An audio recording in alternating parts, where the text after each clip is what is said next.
Good morning. Thank you very much for being here. I'm not sure I have everyone's attention quite yet. We are live streaming, so they're probably picking up everything that's going on, just to let you know. My name is Louis Michelson. I'm a neutral facilitator. I am not associated with anyone here in the room or any aspect of this other than trying to make sure that we make really effective use of everyone's time, and really importantly, that everyone who wants to be heard is heard through this process. And I'll be going over some ground rules a little bit later, but when we say heard, that's more than just listening. That's really feeling like you've been heard. So as you probably know, we've already had 2 of these in 2 other locations. We've heard so much, we've learned so much through that process. A lot of really productive and helpful ideas have come forward. We have 2 more to do. I think we're going to have an embarrassment of riches by the time we're done in terms of the input that's been received to keep working on trying to perfect the policy that's being looked at. We are live streaming, so you're staying here as an acknowledgement that you understand that you may appear on camera for those people watching that. But without getting into any more, I would like to invite up to Ernestine Ignacio de Soto. She's an elder with the Barbareño Chumash and is from the ancestral land upon which this campus is located.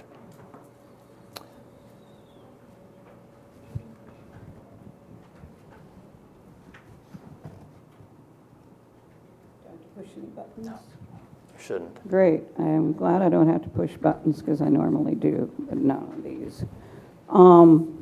I just want to say, haku. My nephew wrote this up, so I can't take credit. Also can't pronounce. Chosnachit. Good morning.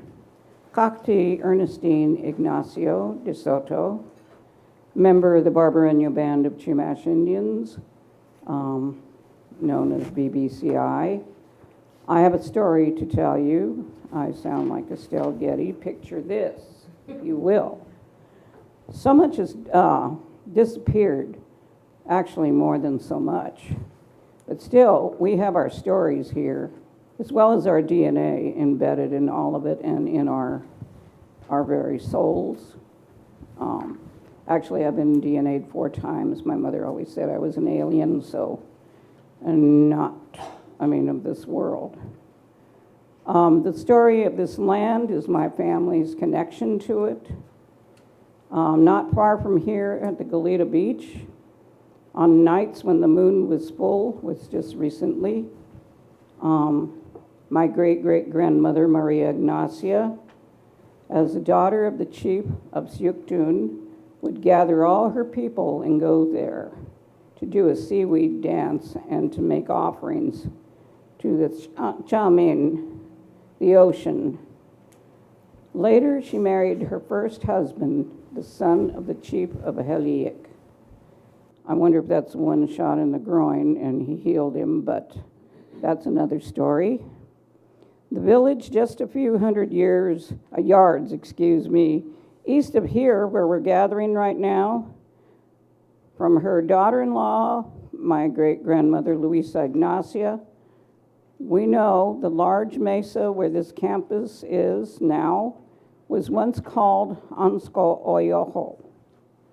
The nearby villages and residents of Sakbalil and Hiliek, and Alaksh have disappeared now underneath here. But we still remember every place on this land has a story that's special, and it still speaks to us.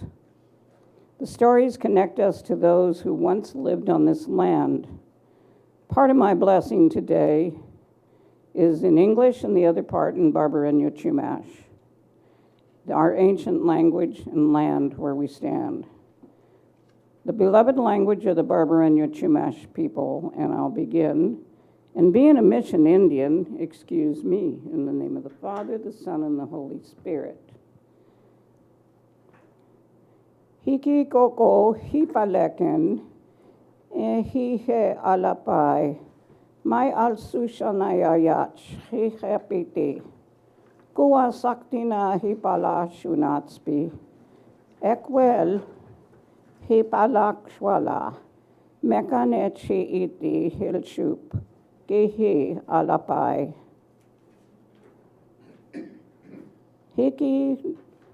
Hiki pan alumshen meka alisha.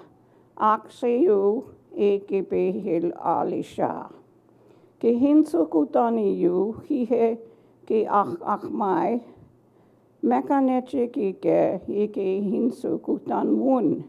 Hili achma iyu. Kipi ush uliyu iki pili klau. Ki achkawit ka itskuniyu. Tsuki iki li plau hilhinchi aho. And again, my mission background. What I just read is Our Father. We humbly ask for your blessings upon all of us gathered here today. We ask for your guidance as we draw upon our life's experiences, expertise in drafting of this policy, which will guide the UC system when dealing with physical remains and cultural items of our ancestors. Especially today, give us patience and grace of understanding when we listen to others speak. That's tough for me. When it is our turn, may we speak carefully with respect and humility. I question the humility, but this is to God. We pray that this policy will be drafted with care. We pray that the final draft will not be rushed, but that the necessary time will be taken to accurately convey in the document the hopes, the dreams, the wishes of the Native people of the land, and the way in which the remains of our ancestors and their items be considered and cared for in the future. Our Father in heaven, in your name we pray. Amen. Thank you. Or Kakinash.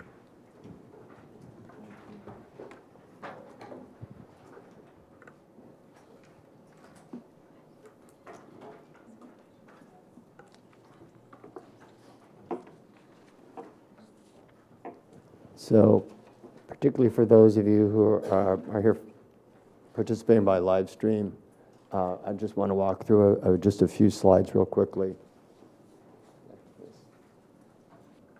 Just to orient everyone, obviously you know where we are and what we're doing here. I already mentioned that we're live streaming, so that means you are consenting to being filmed. The agenda is really pretty straightforward. We're going to have remarks by the Provost, Michael T. Brown, and also Chancellor Yang. There's a work group, I'm sure most all of you are aware of, that's been working very, very hard on the revisions of the policy and still has a lot of work to do based upon all of the input that's going to be received through this and other commenting means. And one of those we're fortunate to have Desiree Martinez will be able to give a perspective from the work group and the work that they have been doing and their expectations as well. Once that's out of the way, you know, and we've covered those preliminaries, everyone knows what we're here for, we're going to spend the rest of the day here getting feedback and having discussion. And that's what the main event is for here. We've had two very fulsome discussions at the previous two. I expect we'll have the same here. I appreciated what Ernestine said about the patience and grace of understanding. I appreciate that, and I'm sure we'll be able to accomplish that as well. There is, as you probably noticed, some snacks, coffee, et cetera, that was put out to begin with. We're going to find a good place to take a break somewhere around 12-ish, 12:15 for a lunch. That's been taking about 45 minutes, thereabouts, after everyone takes care of whatever they need to, including eating. And then the whole rest of the afternoon until potentially we run out of things to say, we'll be here for that. So that's a very simple approach that we're going today. This came up at the last meeting. We tried to explain, University of California tried to explain the process that the revision to the policy will take. And it wasn't delivered orally, it was hard to understand. So I'm going to actually come back to this one when we get a chance, but let's go ahead and take the introductory remarks, and you'll have a chance to get a better idea of where we're going from here. So with that. Oh, I have one now. You have one. My name is Michael Brown, and I'm the system-wide provost for the University of California.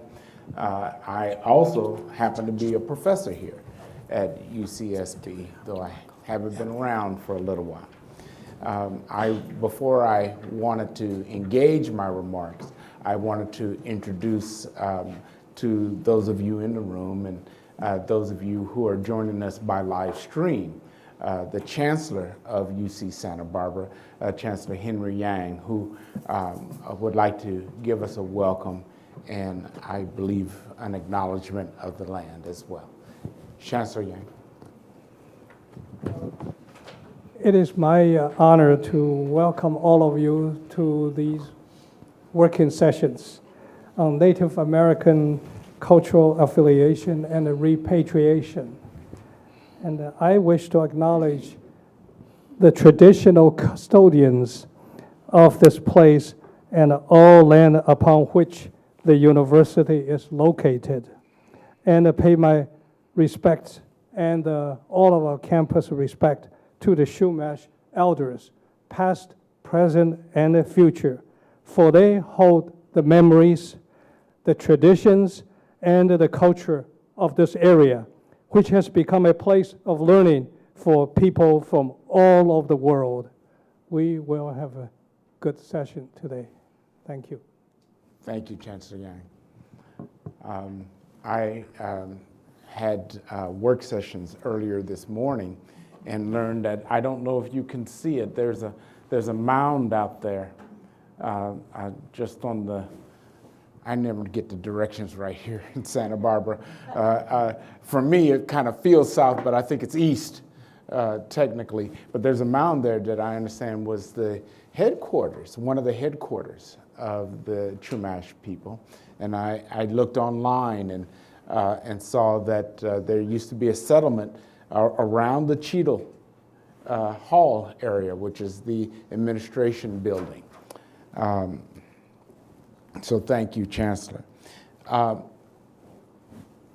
Here at the University of California, we are intent on creating change.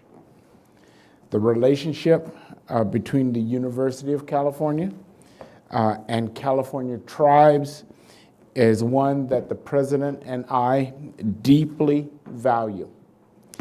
We fully acknowledge that this relationship has a troubled past, but that need not be its future. And we would like to have a new future, and not just in words, but in deeds. Last summer in Sacramento, President Napolitano attended a gathering where Governor Newsom formally apologized for the California government's policy of genocide against Native people, family separations, and forced servitude. It was an important moment. And the actions he's taken, such as establishing the Native American Truth and Healing Council, are critical steps in addressing the wrongs that have been committed in the past and resetting the relationship for a new and different future. We recognize the often tragic context in which Native American ancestors and their cultural items were removed from their burial locations, often without the consent of descendant communities. The President and I have listened and have heard, and we acknowledge the questions, the comments and concerns that have arisen from the Native American community. It's also arisen from within the university itself about the university's policies and processes related to stewardship and repatriation of Native American remains and cultural items that are in the university's custody. And I want to say really quickly, they may be in our custody. We may be charged with the care of them, but we have grown to appreciate there's a distinction between stewarding these remains and owning them. They do not belong to us.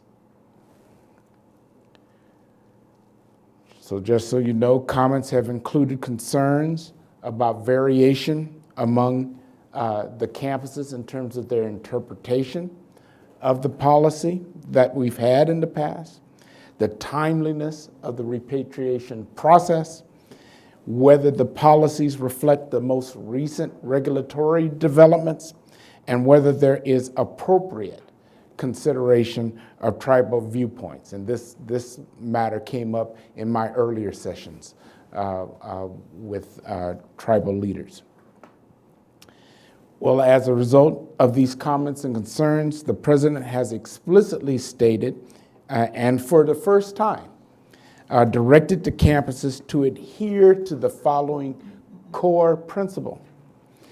The University of California, and that principle is, the University of California fundamentally values repatriation of the human remains of Native American ancestors and cultural items. And we are committed to repatriating these in a timely manner. The ancestors must be respected and be allowed to be laid to rest with dignity. In 2018, the President established a Native American Advisory Council, and we have members of the council in attendance here today. The council is comprised of members from both federally recognized and non-federally recognized tribes who represent geographically diverse areas, sizes, and economic resources. And I am continually impressed at how important it is to have that diversity represented in the formation of this policy, because the concerns are different for different Native American peoples. The council advises the President and me on a broad range of issues, including the treatment of human remains and artifacts, but more than that, we wanted to advise us on things like educational access to the University of California and student retention and more. As a first order of business, we asked the council to nominate members of the Cultural Affiliation and Repatriation Policy Advisory Work Group at UC. The policy work group was charged with conducting a substantive review and revision of the university's NAGPRA policies, committee structures, and implementation practices. And I will say that instead of simply revising what we had, the Cultural Repatriations Work Group started from the ground up. This effort was not only designed to line up with AB 2836, but to align with the values and principles of the university as the President has articulated. Tribal chairs and vice chairs, Mark McCarroll and Val Lopez and Dino Beltran, as well as noted archaeologist Desiree Martinez, who's here with us today, are all from the Native American Advisory Council and were nominated to serve on the policy work group. They were joined by 4 members nominated by the UC Academic Senate, all of whom are dedicated to the same cause of honoring the ancestors and valuing, prioritizing repatriation. And I know I saw a couple of them here, but I'll name them: Carol Goldberg, Amy Lone Tree, Beth Piatot, and Angela Riley. I know I saw her, yes. The policy work group has been working through a number of components to revise the system-wide policy, which was last updated in 2001, so it needed updating and badly. I believe we've made great strides, including a policy that contains a clear purpose, vision, and guiding principles that prioritize repatriation as a fundamental objective and value. The policy also requires the reconstitution of the system-wide repatriation committee, as well as the campus repatriation committees, to include, among many other things, equal representation of Native American and UC representation. And this came up in a conversation earlier this morning as well.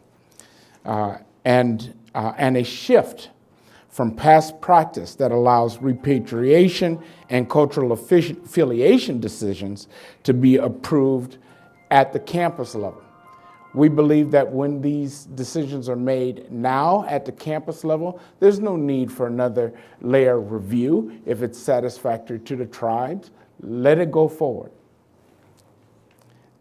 That will eliminate the need for the system-wide committee and the University of California Office of the President to review campus determinations that were actually favorable to the tribes, so that the system-wide committee can instead concentrate on things like consistency of decision-making, provide system-wide guidance and oversight and appeals when those things didn't go well.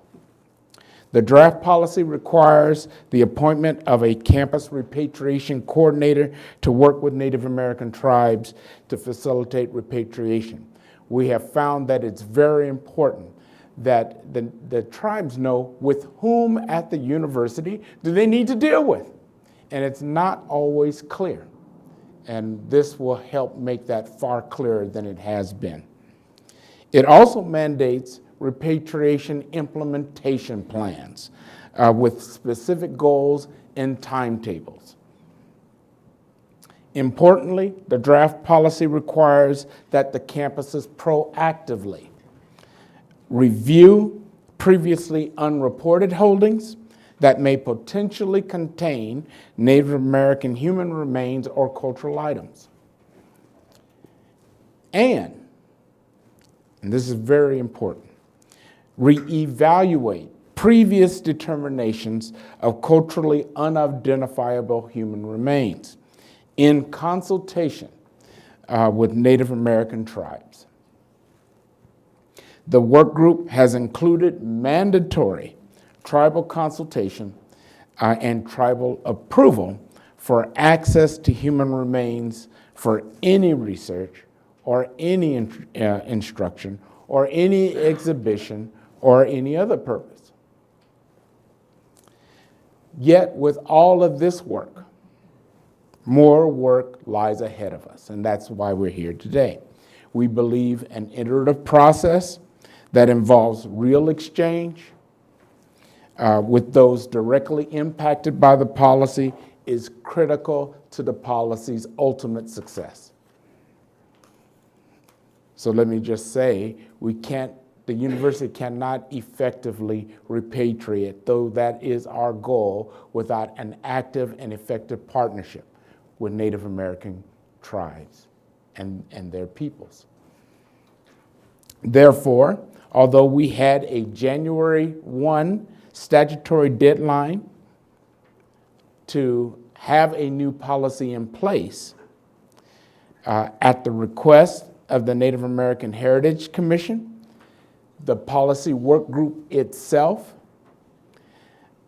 and others, the president decided to extend the issuance of a final policy in order to engage more actively and more meaningfully in discussion with Native American tribal communities in California about the revised policy. And this is why we're here. We had arranged 4 work sessions to take place throughout the state to gain additional feedback from you on the system-wide policy. We met 2 weeks ago at Berkeley. Last week, we met at Riverside. Today, we're here at Santa Barbara, and on February 22nd, we'll be at UC Davis.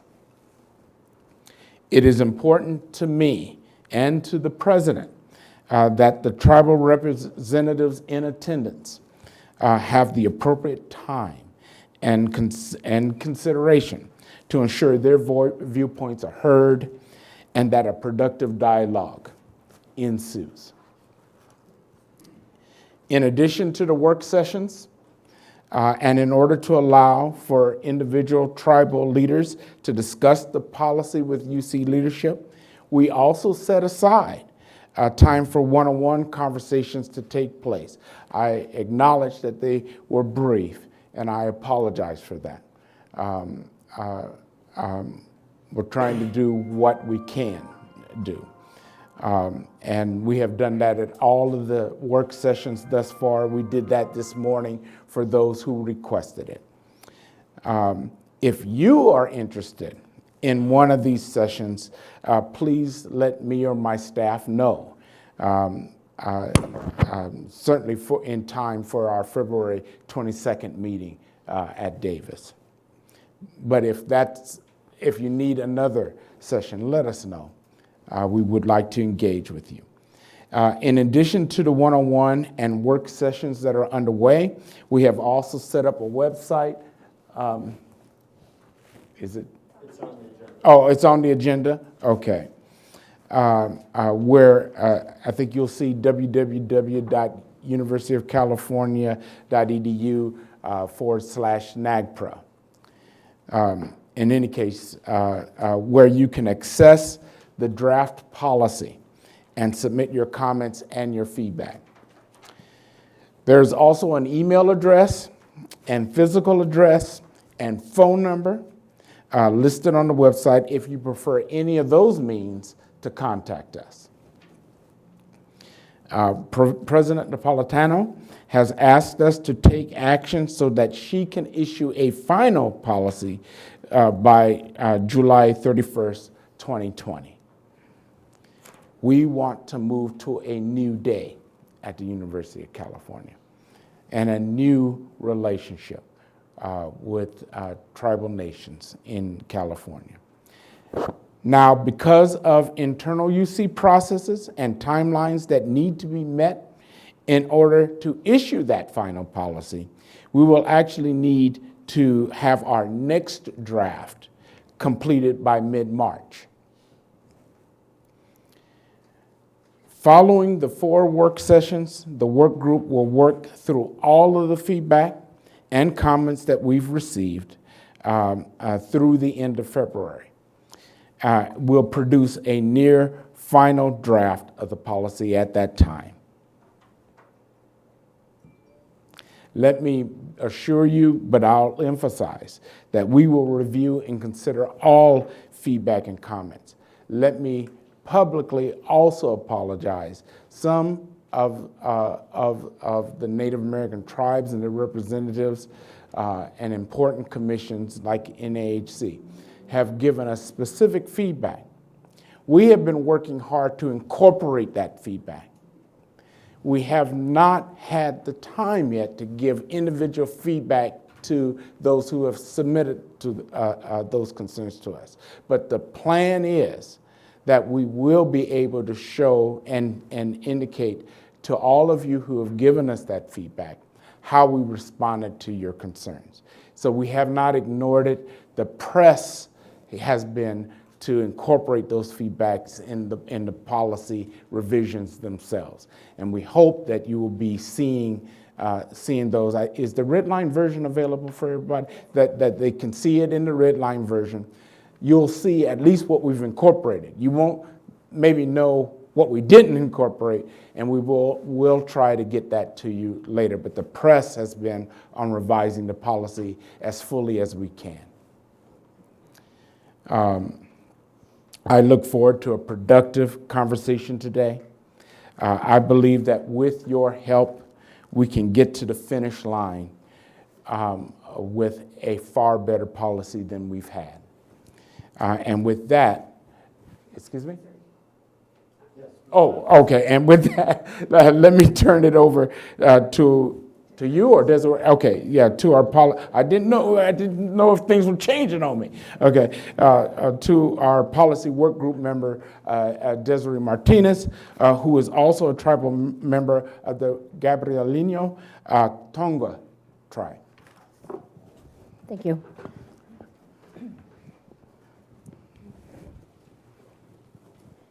Meiha, I want to thank the Chumash people and the ancestors for allowing me to be in your beautiful, beautiful land. And I was asked to provide comments. Usually Chairman Macaro is up here speaking well about the work that the work group has done, and now it's been passed on to me because he was not available. One of the things that the work group has tried to do in looking and providing advice on how the policy should be ameliorated is thinking about making sure the ancestors are repatriated. Before all of us actually started on this group, we had very frank conversations with the president that should be the goal and that we didn't want to waste our time, that the ancestors need to go back, that it's been 30 years since NAGPRA was passed, it's been 19 years since Cal NAGPRA was passed, and there's still 10,000 ancestors under the control of the UC. And that's just unacceptable. And that's one of the reasons why that AB 2836 was passed, is to help along and pretty much demand that the UC live up to its responsibilities under those laws, but to also live up to the responsibilities and to honor and respect the ancestors that are currently in their holdings. One of the things that I pressed as a work group member is to visit the facilities in which the ancestors are being kept, in some instances not in good condition, not in a sensitive manner, and providing guidance within the document on how that should be in consultation with the tribes. One of the big things that has been missing in terms of what the UC has been doing is that strict consultation, and not just consultation in letters, in phone calls, and emails, but true collaboration in making sure that our ancestors, until they can come back home to us, are being treated correctly, that they're not still in paper bags, that they're not wrapped in tissue paper, that they are laid appropriately until we can get them back in the ground. I was blessed to be working at UCLA when we were able to repatriate over 2,000 ancestors and rebury them. Ancestors that were Chumash, as well as Tatavitam and Gabrielino Tongva, as well as other communities. And it was a long process. Some of you who are here today were there with us as well. And one of the many challenges that UC has is dealing with those ancestors that under the law are considered culturally unidentifiable. And they're not culturally unidentifiable. They belong to tribal communities that just so happen to not be federally recognized. We claim them. And so changing how we look at those ancestors, not as how they're looked at as a law, but in a respectful manner, is the most important thing that we want to get across in this policy. One of the big things that is most important is making sure that the policy is in line with how Native communities look at not only the ancestors and their gifts, but the other items that are also under the control of the UC. So I really see these work group meetings, these work sessions, and mind you, I specifically wanted to make sure they weren't called consultation, because consultation is that one-on-one conversation between tribal leadership and UC leadership. I really see these as work sessions where we can go through the policy and everyone be able to provide more information in order to make this policy better, to make sure that the ancestors get repatriated and reburied, or whatever the tribes want to do with the ancestors. It's really important that as we were providing our advice to the UC on what the policy should be, we're not all, the representatives that are on the work group, we all have dealt with NAGPRA in many different ways, both on the technical side, both on the policy side, both on the leadership side. But you who are here have been in the trenches. And there are always caveats, there are always exceptions, there are always issues and problems that you had to work through that we don't know, and we need to put that into the policy. Making sure that any loopholes or gaps that are currently in the draft, which is one of the reasons why we wanted to extend the deadline and make sure that we get a good policy in place and not just put up something just because. We are looking to you to provide us that guidance to make sure that there are no loopholes, so that somebody can't come in, 2 years later and says, well, you guys didn't say this, or if there's anything that's ambiguous, help us to get the language correct so that it isn't ambiguous, so that we can say X, Y, and Z needs to be done, because that's the way it should be based on how our tribal communities look at it. A couple of years ago, I had a conversation, I can't remember who I talked to, but we were talking about continuing education for Native American community members, and they asked, don't you think we should have a class on NAGPRA, on how to do NAGPRA? And my immediately gut reaction is no, because we don't want NAGPRA to exist anymore. We don't want any more ancestors to exist in museums. We don't want their gifts and other sacred items and items of cultural patrimony to be in any museum anymore. We shouldn't have to train our community members in order to do NAGPRA. NAGPRA is a process. We should be focusing on getting our ancestors back in the ground, so that in the future isn't going to be a need. So again, I want you to know that we view the comments that all of our community members here provide.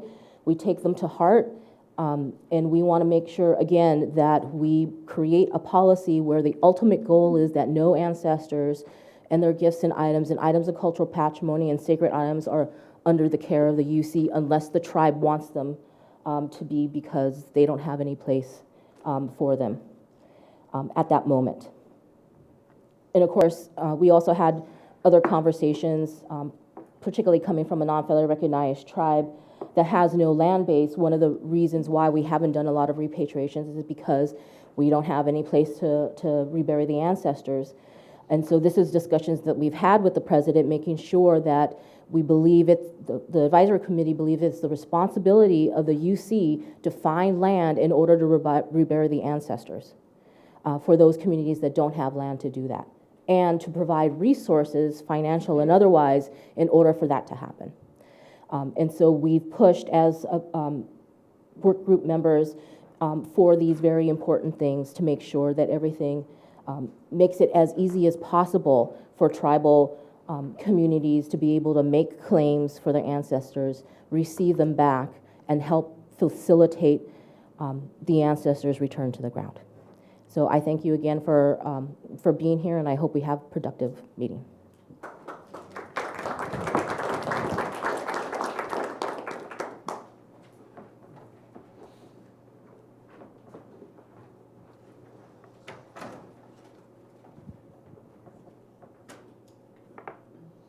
So a couple of items. Because this is being live streamed, even those rooms got pretty good acoustics. If we want people watching it to be able to hear it, we would like everything to be said on the microphone. It has an on-off switch. The tendency is when someone finishes speaking to turn it off. I don't know why, but we all do it. We have the luxury of a man on a soundboard back there. Was Dave, was it? Yes. Yes, Dave. He will turn it on when it needs to be turned on. So let's just leave him on, and we'll do better today. All right. But do try to wait for the mic to get to you before you start speaking.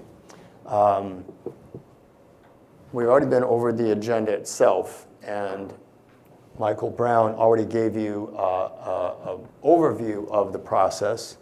To be really clear about what the dates are, the policy revisions are going to be taking place, the actual work of the work group, staff, and everyone else is in that policy revision one where it says February 23rd to March 15th. As you can imagine, that's going to be a heavy lift.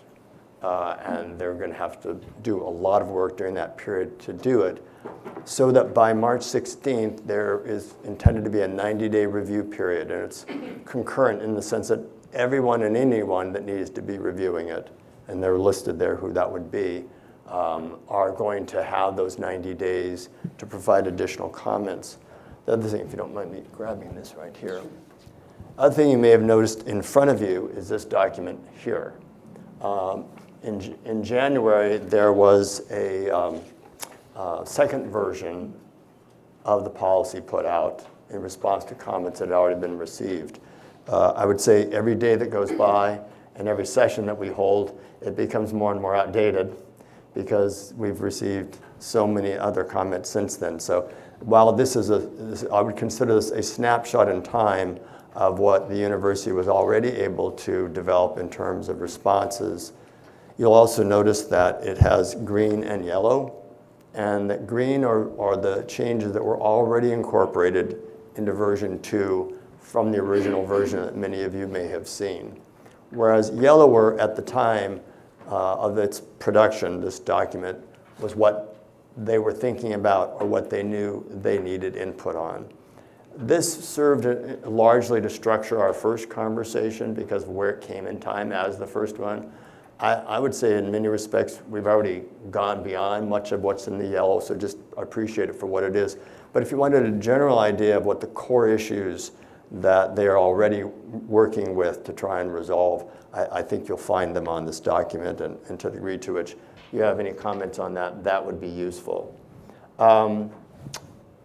After that 90-day review period, then that's when the internal UC review will take place, and there will be a policy issuance. I think something that's worth mentioning, I know Mark McCarroll mentioned, I think at our first one, was that the magic of July 31st is that's the last day that President Napolitano is on duty. And it's very important to her personally, if you know where her heart is at, that it get done on her watch. The other side of it is you never quite know who might be coming next, as Mark McCarroll also pointed out. And so there's a value in getting it done while she's still here as well, in terms of the certainty that that can provide about what goes into the policy. So I'll flash this again at the end for everyone. There was already a reference made to the website that you can go, and the various ways in which you can provide comments, whether it's here, online, by mail, et cetera. I'm going to go around and have us do introductions. We didn't do that at the first meeting, perhaps because there was a large attendance, but we did that at the last one, and everyone said they really appreciated knowing who all was in the room, as well as it made it much easier for the people who were watching on live streaming to know who was there and who was talking. So with that, I'd like to go around again. I'm Louis Michelson. Let me just cover the ground rules, and I'm kind of done with my preliminaries for the day. These are difficult issues to talk about, and as Desiree said, long-standing issues. And we've heard a lot of people speak from the heart, and the more we do that, I think the more we understand not just the words, but the feeling and the intent behind them. I appreciated Ernestine's comments about the type of listening she was encouraging. Listening to understand is collaboration. And while that may not be consultation today, the more we can move it along today, the better we're going to do with that policy revision.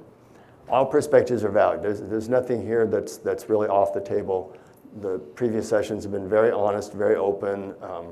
People have been willing to say things that are difficult to say and maybe even vulnerable, and let's see if we can keep that going. We ask, again, in respect and dignity, that we can tackle the problems really, really hard, but still respect the person. my main job today is to ensure that everyone has the opportunity to participate. So if I feel like somebody's trying to get involved and they're being passed over, or if that does happen, be sure and let me know, because I don't want anyone to leave today who wanted to be heard, who didn't get the opportunity to do that. And then anything we can do to help stay on track so that we get as much productivity out of this as possible would be great. So I'm going to start to my left in terms of couldn't decide. So we'll just keep the mic passing around if that's okay. Thank you. Thank you. Sam Cohen, Government Affairs and Legal Officer, San Ynez Band of Chumash Indians.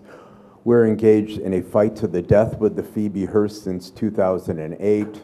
We have a great relationship with the Fowler, and we have a good relationship with UCSB. Haku Makduka, Kathleen Marshall.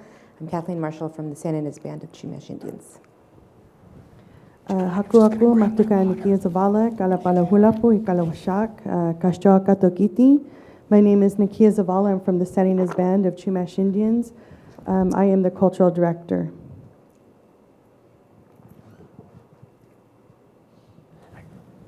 Desiree Martinez, if you don't know me by now.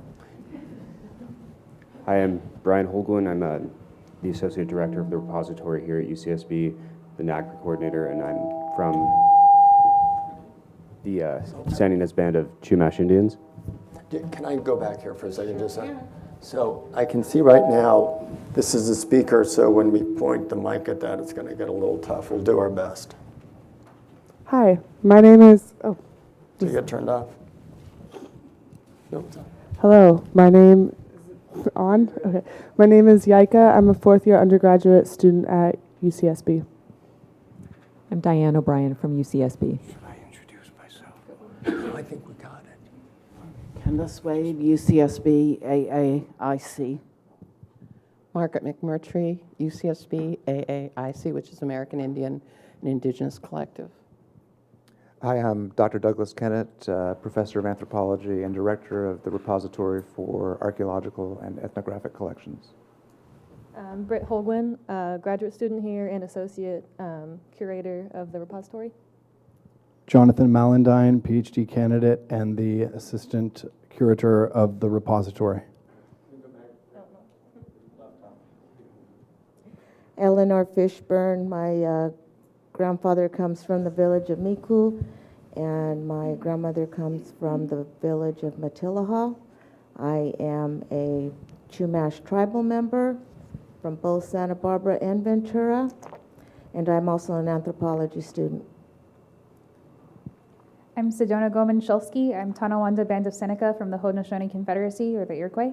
And I grew up mostly in California and most recently on Tongva land, who have trained me to be the Archaeological Collections Manager at the Fowler Museum at UCLA, as well as the NAGPRA Project Manager there. Hi, Wendy Teeter, Curator of Archaeology for the Fowler Museum at UCLA and UCLA's NAGPRA Coordinator, and I'm a member of the President's Native American Advisory Council. Bonjour, Jayak, Angela Riley, citizen Potawatomi Nation of Oklahoma. I'm a professor of law at UCLA. I chair our NAGPRA committee there, and I am on the work group. Hi, everybody. I'm Travis Armstrong. I'm the Tribal Historic Preservation Officer and archaeologist for Mongo Band of Mission Indians, also enrolled member of the Leech Lake Reservation Band. I did want to mention the Calchipos had a meeting this morning, and just to give you a flavor of some of the discussion there, very concerns about the process, that this isn't really consultation. It's been noted these are work sessions, and a real concern about more meetings. I understand they have this fast-track timeline, but you may be getting formal letters about a meeting needed in San Diego, as also on the far north of California. Good morning, relatives. My name is Marcus Lopez, a Tumol senior captain, chairman of the Bagrania Chumash Tribal Council. And I was just talking about, speaking from the heart, the chancellor, please don't build the TNT tower in Mauna Kea. Thank you. David Bluewolf. I just recently achieved a 38-year project on forcing the liaison here to be instructed by his boss in DC to allow all Chumash tribal Native American Indians to have access to the backcountry for religious, gathering, fishing, hunting.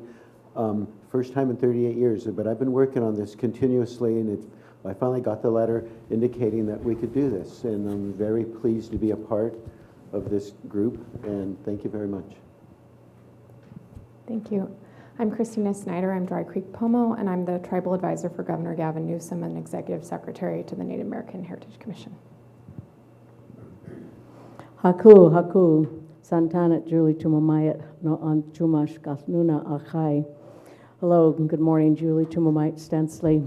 I'm Chumash, and I'm from Ojai. I'm the tribal chair of the Barbareño Band of Mission Indians.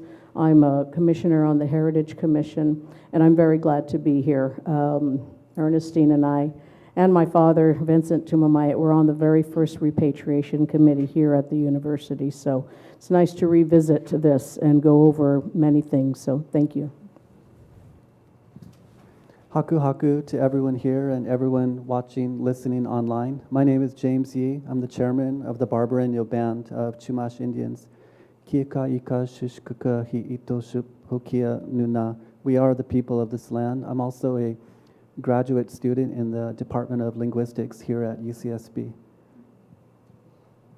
Hatu Misa Saksi, Mitjamona Olivas Tucker, Tribal Chair for Yakti Chutichwa Yaktahini, Northern Chumash Tribe of San Luis Obispo County and Region, and I have permission to speak my language from the Barbareño people.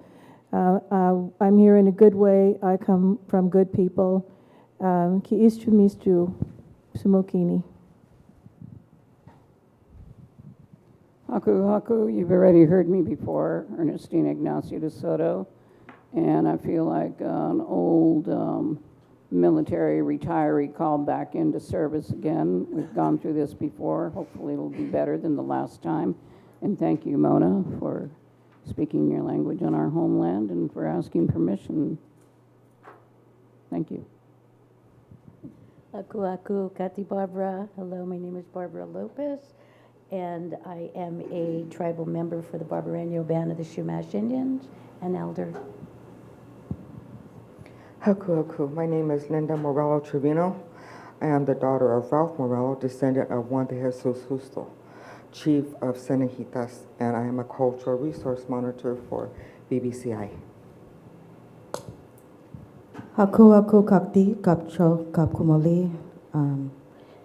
Haku kakati. I'm Lorianne. I sit as vice chair as BBCI, and I'm glad to be here. Janet Garcia. I am a Coastal Band member, and I've been involved in cultural resources for over 40 years, protecting our ancestors. Again, Michael Brown. Hi, I'm Lourdes Tomatos, and I work under Michael Brown's leadership, and I am lead on this project on rewriting the policy, and I appreciate all of you being here. I've learned so much from talking to you and learned about what's important. A lot of good tidbits to put into the policy, so I appreciate your time. Hello, I'm Marisa McAuliffe. I work in President Napolitano's executive office as her policy director. Thanks. Good afternoon, I'm Liz Hollema. I'm Associate Vice Provost for Diversity and Engagement at the UC Office of the President.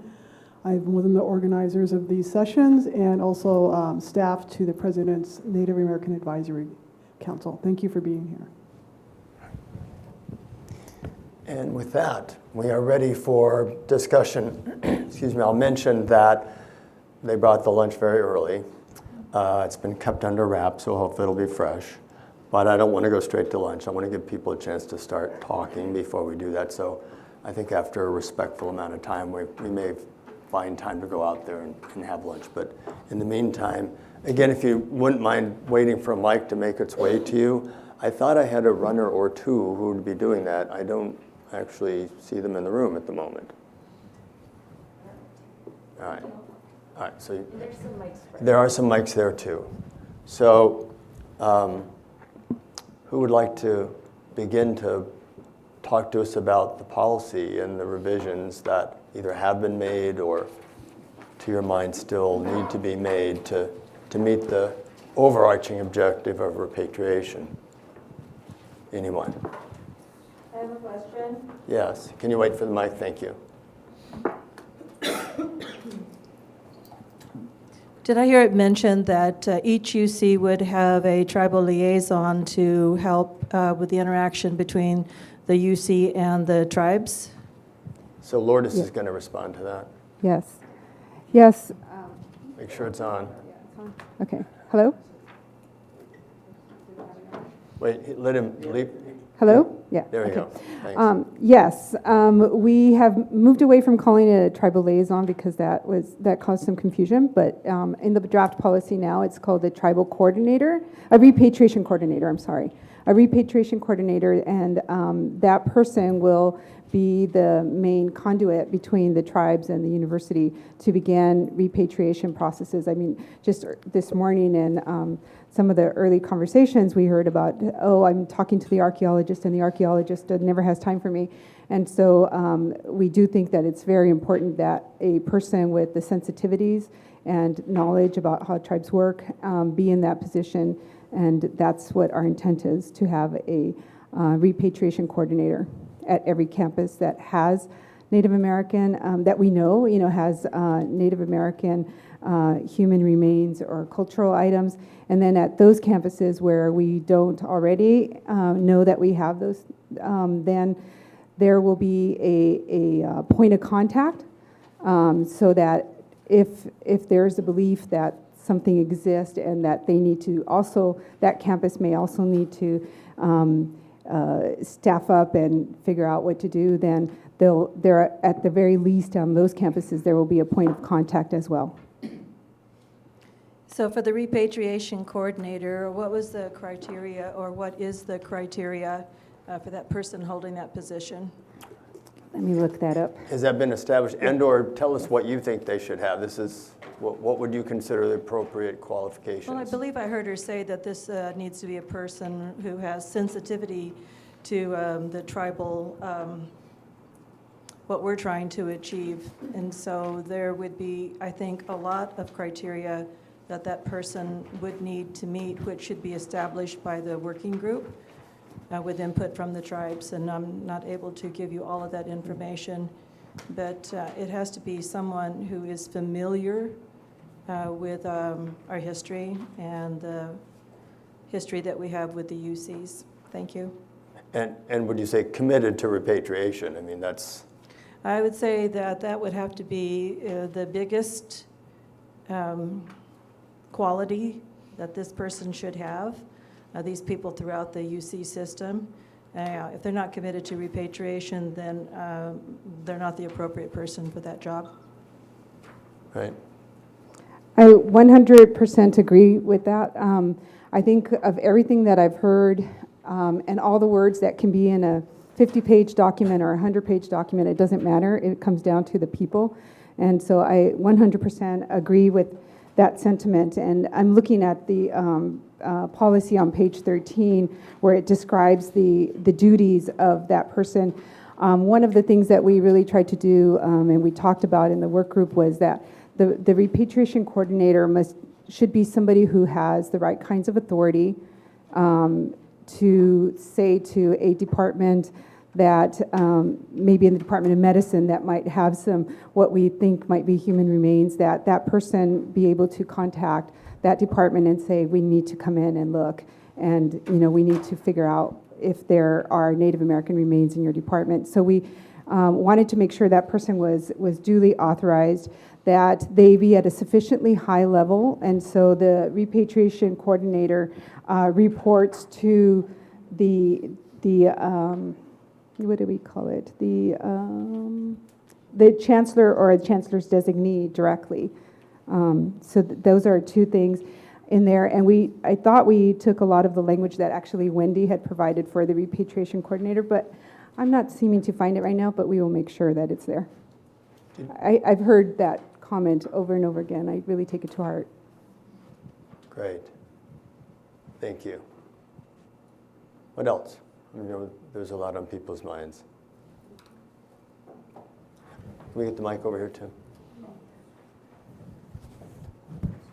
And if you wouldn't mind just reintroducing yourself when you first speak, and that way, again, the people live streaming will have a good idea. Nakia Zavala with Setting as Band of Chumash Indians. So I'd like to just support Mona with those comments, and I think cultural sensitivity is very important from the time that we show up to that front door, and one, how we treat each other as human beings, feeling welcomed, going into these facilities where our ancestors are being housed, creating relationships. So we know business must be done. However, we're there and we have a lot going on within us. There's a lot of emotions. Some of us have not seen our ancestors that have been housed in these facilities. So I just would like to echo that and remind all of us in the work that we do, especially within the universities, that this is work that's being done at a very high level, not just academically, but culturally and spiritually. And we want to interact with people that are welcoming us into these facilities warmly.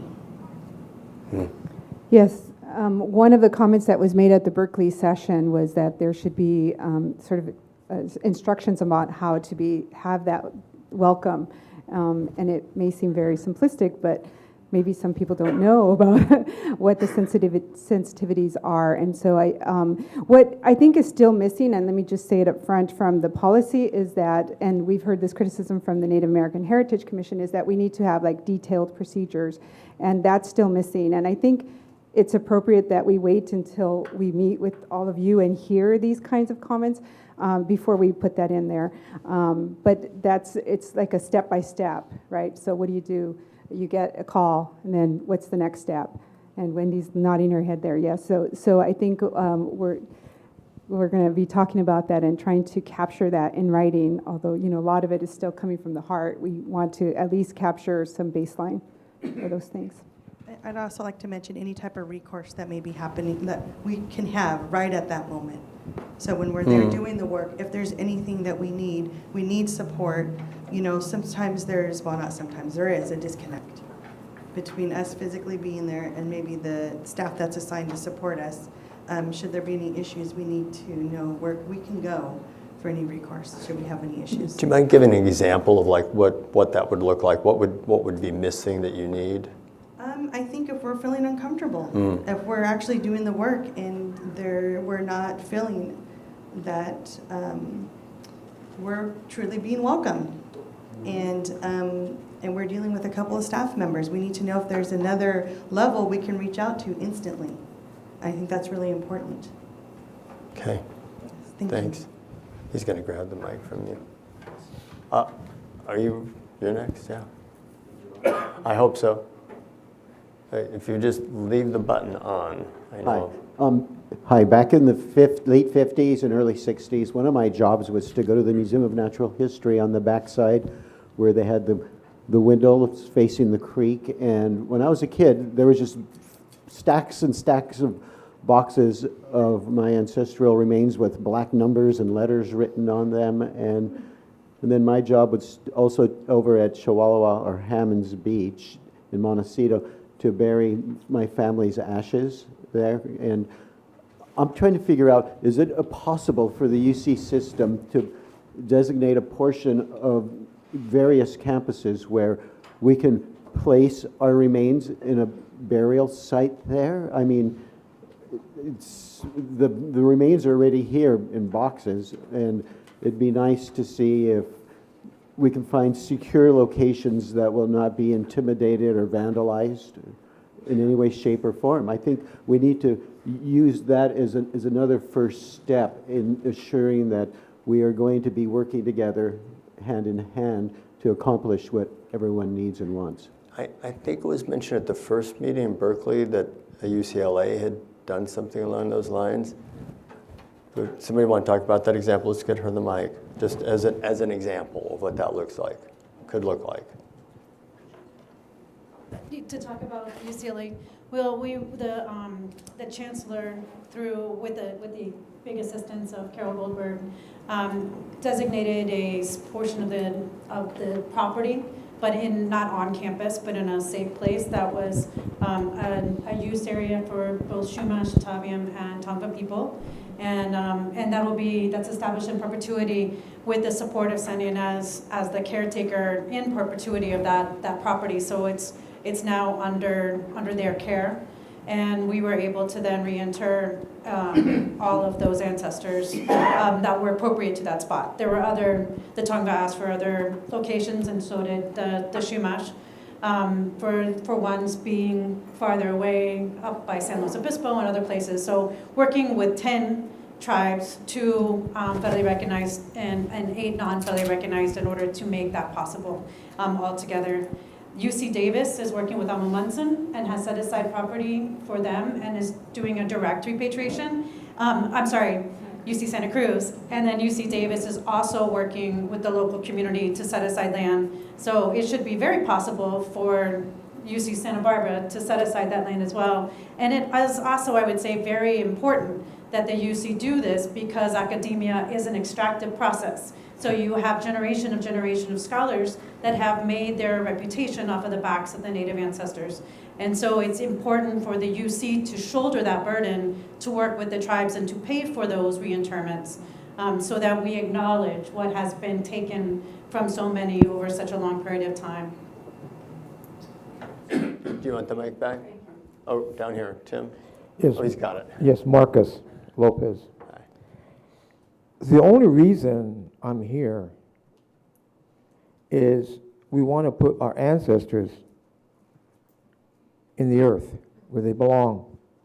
And the UC system needs to do that, number one.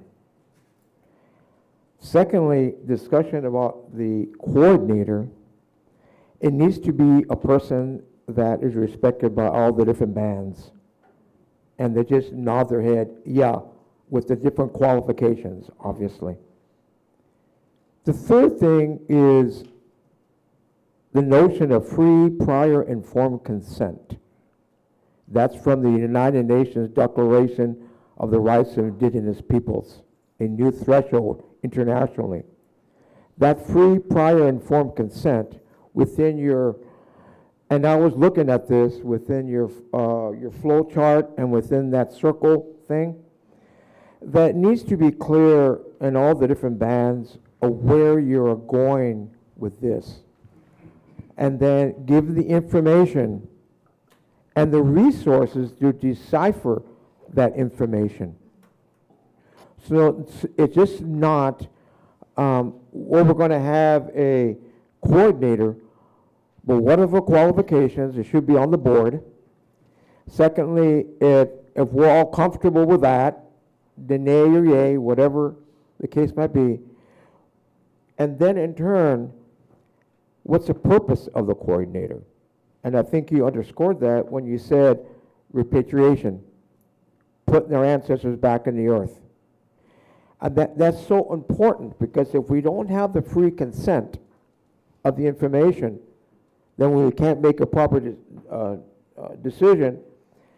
And that goes along with consultation. I don't prescribe to the state of California's consultation because it only refers to certain aspects of our communities. Our communities are diverse, and that consultation needs to be part of the process. If we develop this process of repatriation, getting our ancestors back in the earth, which that's only I'm concerned about. It's not who you're from, who you represent, whatever. But yet getting the ancestors that before the Europeans arrived, they had that, they didn't have any modern religion. They have the earth religion, earth-based peoples. That they get in the ground. That they, however they got into the universities and the other, to get into the ground. And their funeral objects. And it's not the property of any individual, it's the process that was get them into where they belong. That's the most important thing.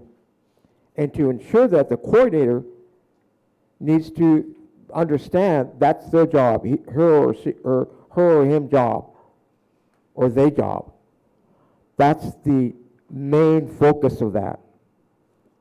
And lastly, if we can follow the model of UCLA, then we can cut through the bureaucracy and get to what works. We had a wonderful experience of UCLA. Many bands participated in that. regardless how they feel about one another, but we got the job done. So UCLA and that model is a good model in which the whole UC system needs to, number one, understand, number two, look at the requirements, because they're also about the legal and other requirements, cultural requirements, that all was part of the process. And then at the end result, which I liked personally, was that I seen the ancestors back in the earth. Thank you.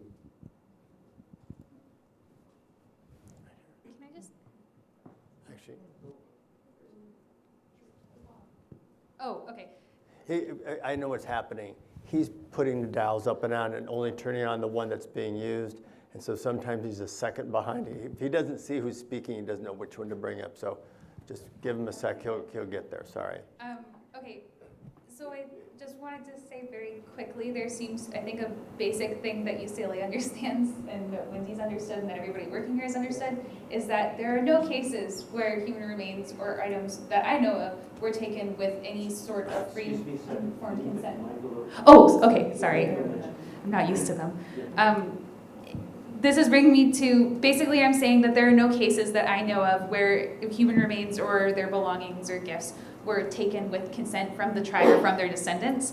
But in your policy, and I've heard it a few times when we're talking about this, when the UC is talking about this, you're saying often it was taken without consent, or in many cases, explicitly on page 10 under subsection B2, you say in many cases the human remains of Native American and Native peoples were taken in violation of indigenous communities' spiritual and cultural beliefs. I don't know of a single case where there needs to be an exception. So I just want that baseline to be understood because I think that is important. Yeah. So it struck me too. I actually wrote in my notes here, at the very least, most often, because I don't know either, but I think that there might be one or two cases out there where there's something that, at least with cultural items, that well, you don't know, but I don't want to make it so absolute. But it did strike me as well, and I actually made a note of that. That at the very least, it's most, or it's 99%. It's like most of the time, almost all of the time, it was taken without prior consent. Lourdes, I guess what I'm trying to understand, what is the distinction for? Let's say there are 1% of 1% that under some that was pre and it was permission, kind of like, so what? No, I think it's the tone, right, that we're getting at here, because it's not, it's understanding, no, the policy is the policy and the procedures are the procedures, but I think that's one of the general statements that's made that establishes the tone and what we wish to accomplish. So I completely understand that point. Good. I do think we need a revision of words here.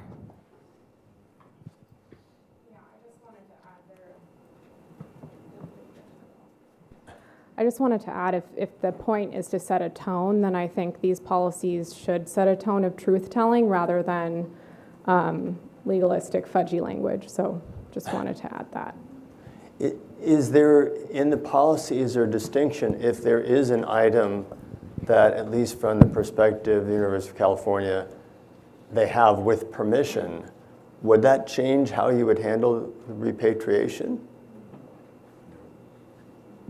Because if not, I guess what I'm hearing is, what is the significance, what's the importance of even making the distinction about how often or when or how many? I'm just trying to understand that. Right, I think that we need to just set the tone right, and I think that's the answer. Okay.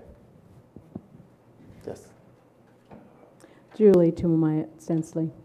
My experience with repatriation not too long ago with UCLA was that where I had concerns that some of the people involved in the consultation process, for me, was not acceptable in making determinations on our ancestors. It was taken up to the top, but I guess in current events that have happened, we were just an exceptionally small subset of Chumash people with no representation. I never got an email back with my comments to Carol Goldberg, and it was, I let go. I know the ultimate goal was to get the ancestors in the ground, which happened. So I'm grateful for that. But it was that process that I tried to go through that fell through. So the respect of if it's just one person having a issue, it was dismissed. And so I just want to let those in the university systems know that things like that happen. And so it needs to have a step taken back to acknowledge tribal leaders and tribal elders. Do you think the role of the coordinator, if it's the right person, can make a difference in what you experienced? I'm hoping so. And you know, this person has to be extraordinarily energized, very learned about the subtleties of who we are and where we're from and how we look at the way we handle. We may be all Chumash people, but we all come from ancestral knowledge, spirit, and in today's world, political arenas. We all come from a different place. And yes, we are in here to talk about the ultimate goal. It's just that this person's going to have many languages and to be able to speak in many facets. So, good luck. Yes. It's coming on 12:30. I'm just going to ask, would now be a good time to break for lunch, or do you want to keep going a little bit longer? Sorry? Only if you want a bunch of hangry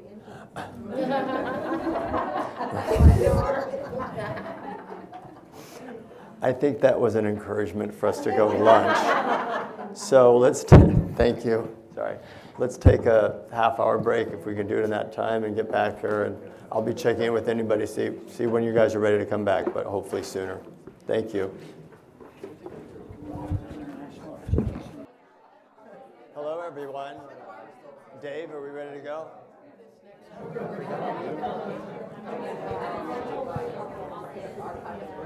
I think we are convening, getting ready to get started again.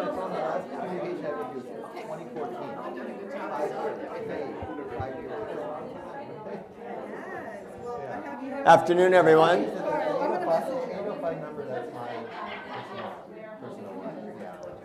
So let me mention first off, almost got, we'll get there.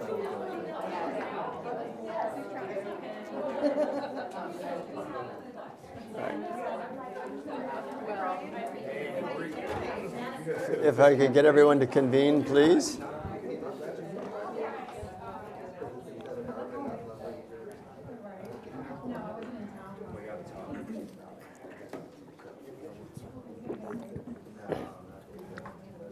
It looks like a handful of people couldn't stay and had planned on leaving a little bit early.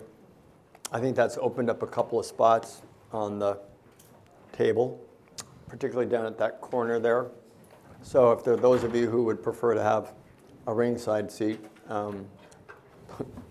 please feel free to move to the table. All right? It feels kind of empty over there, and I feel energy flowing out and away, so it feels like it needs some people to backstop it. So we're going to try something a little bit different with the mics. Just because of the orientation of the room, it was difficult for Dave to always see who had the mic, and so there was always that lag as he figured out who it was and where it was and which mic to bring up.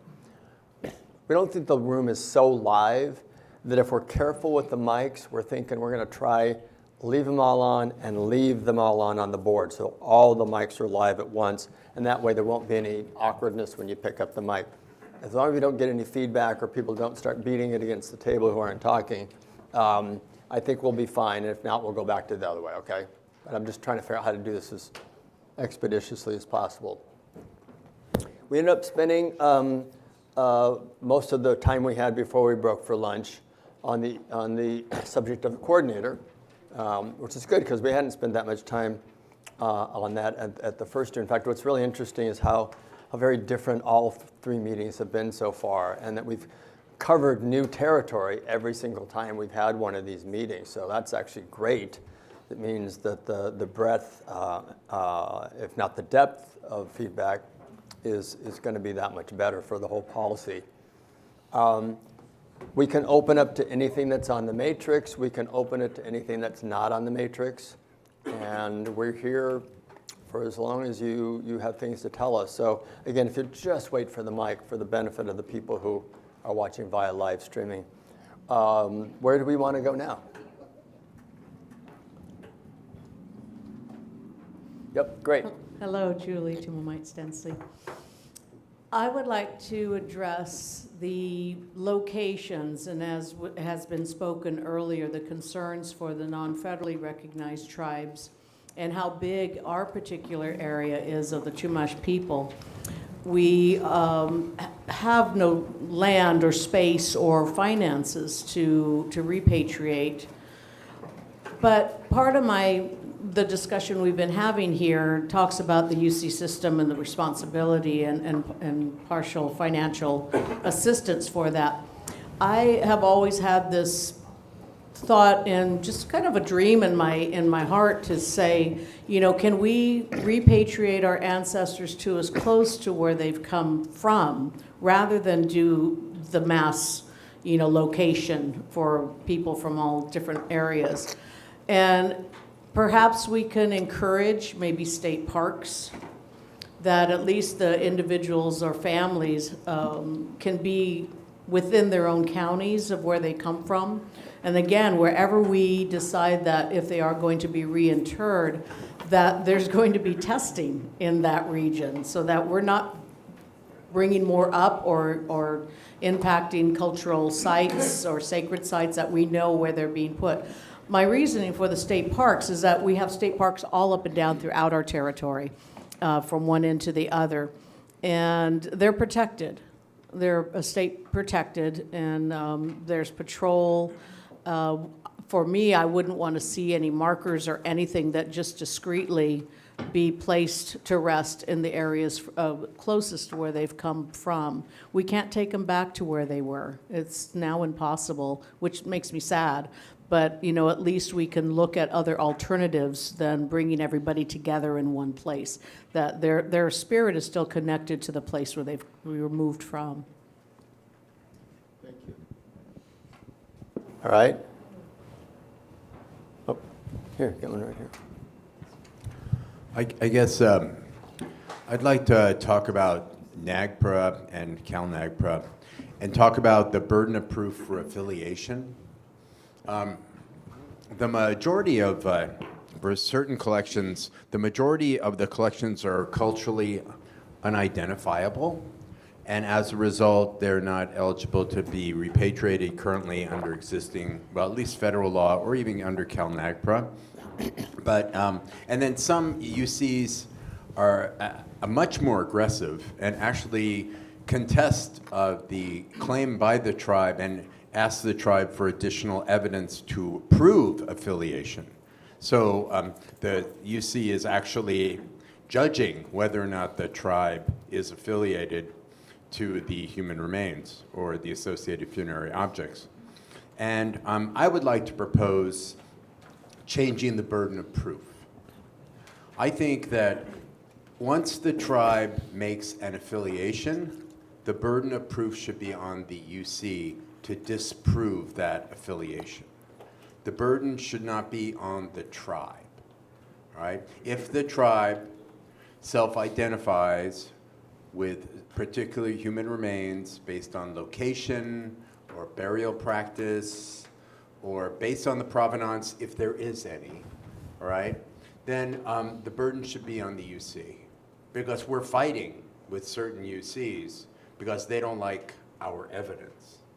And, that is just wrong on so many levels, all right? And then finally, occasionally there are going to be disagreements, but there needs to be some sort of appeal to a senior official, all right? And if I may use a certain university who will remain nameless, but Phoebe Hearst, it has to be Phoebe Hearst. Historically, Phoebe Hearst was the worst offender in the UC system. And this tribe has fought with Phoebe Hearst nonstop since 2008. There was actually a hearing for the Senate Governance Committee, the GO Committee of the Senate. And, Senator Inez Chumash pointed out there were 2,000 Chumash human remains housed in Phoebehurst. And we fought nonstop to get these back to the tribe. And for a brief moment in time, there was a director of the museum in 2016, Dr. Benjamin Porter, who actually agreed to repatriate. It was a wall. It was a room of human remains. You have never seen something so frightening. I mean, walls and walls of skulls, just lined up, categorized by island, since most of them were excavated on the Channel Islands. And I was privileged to work with Kathleen and Nakia to take all of these ancestors home immediately. I mean, there was no excuse. But, the problem with the UC system is that, directors, they move. There's a constant rotation. And so Benjamin Porter is gone. And after that, we started getting NAGPRA letters talking about, how we have to expand the number of tribes being consulted. We went from 2 tribes to 7 tribes to 30 tribes, all right, for a claimed affiliation for human remains on San Nicolas Island. Now I'm informed that the offender, whose name is not Jordan Jacobs,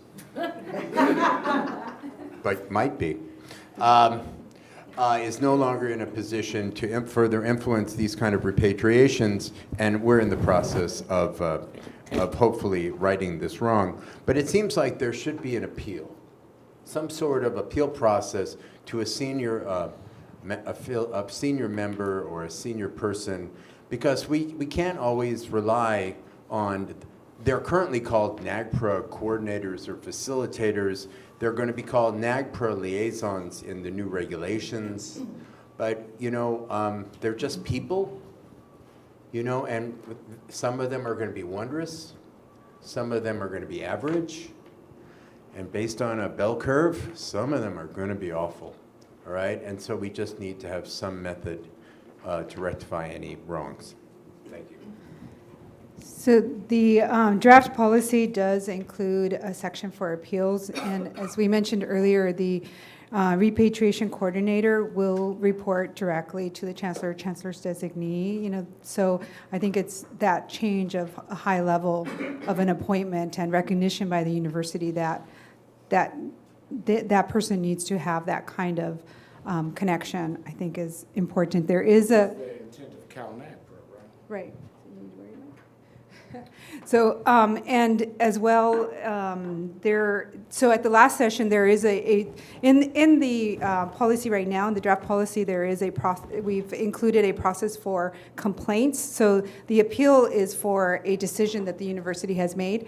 And then we recognize that there needs to be a complaint process for the process. So if somebody has a complaint about the process that's been happening, about the treatment, reception, anything else, right, that there needs to be a mechanism for that complaint process. And we've heard at the last session, I think it was, that or maybe it was the time before that in Berkeley, that there should be, that complaint process should also have the ability to escalate to the system-wide committee for adjudication.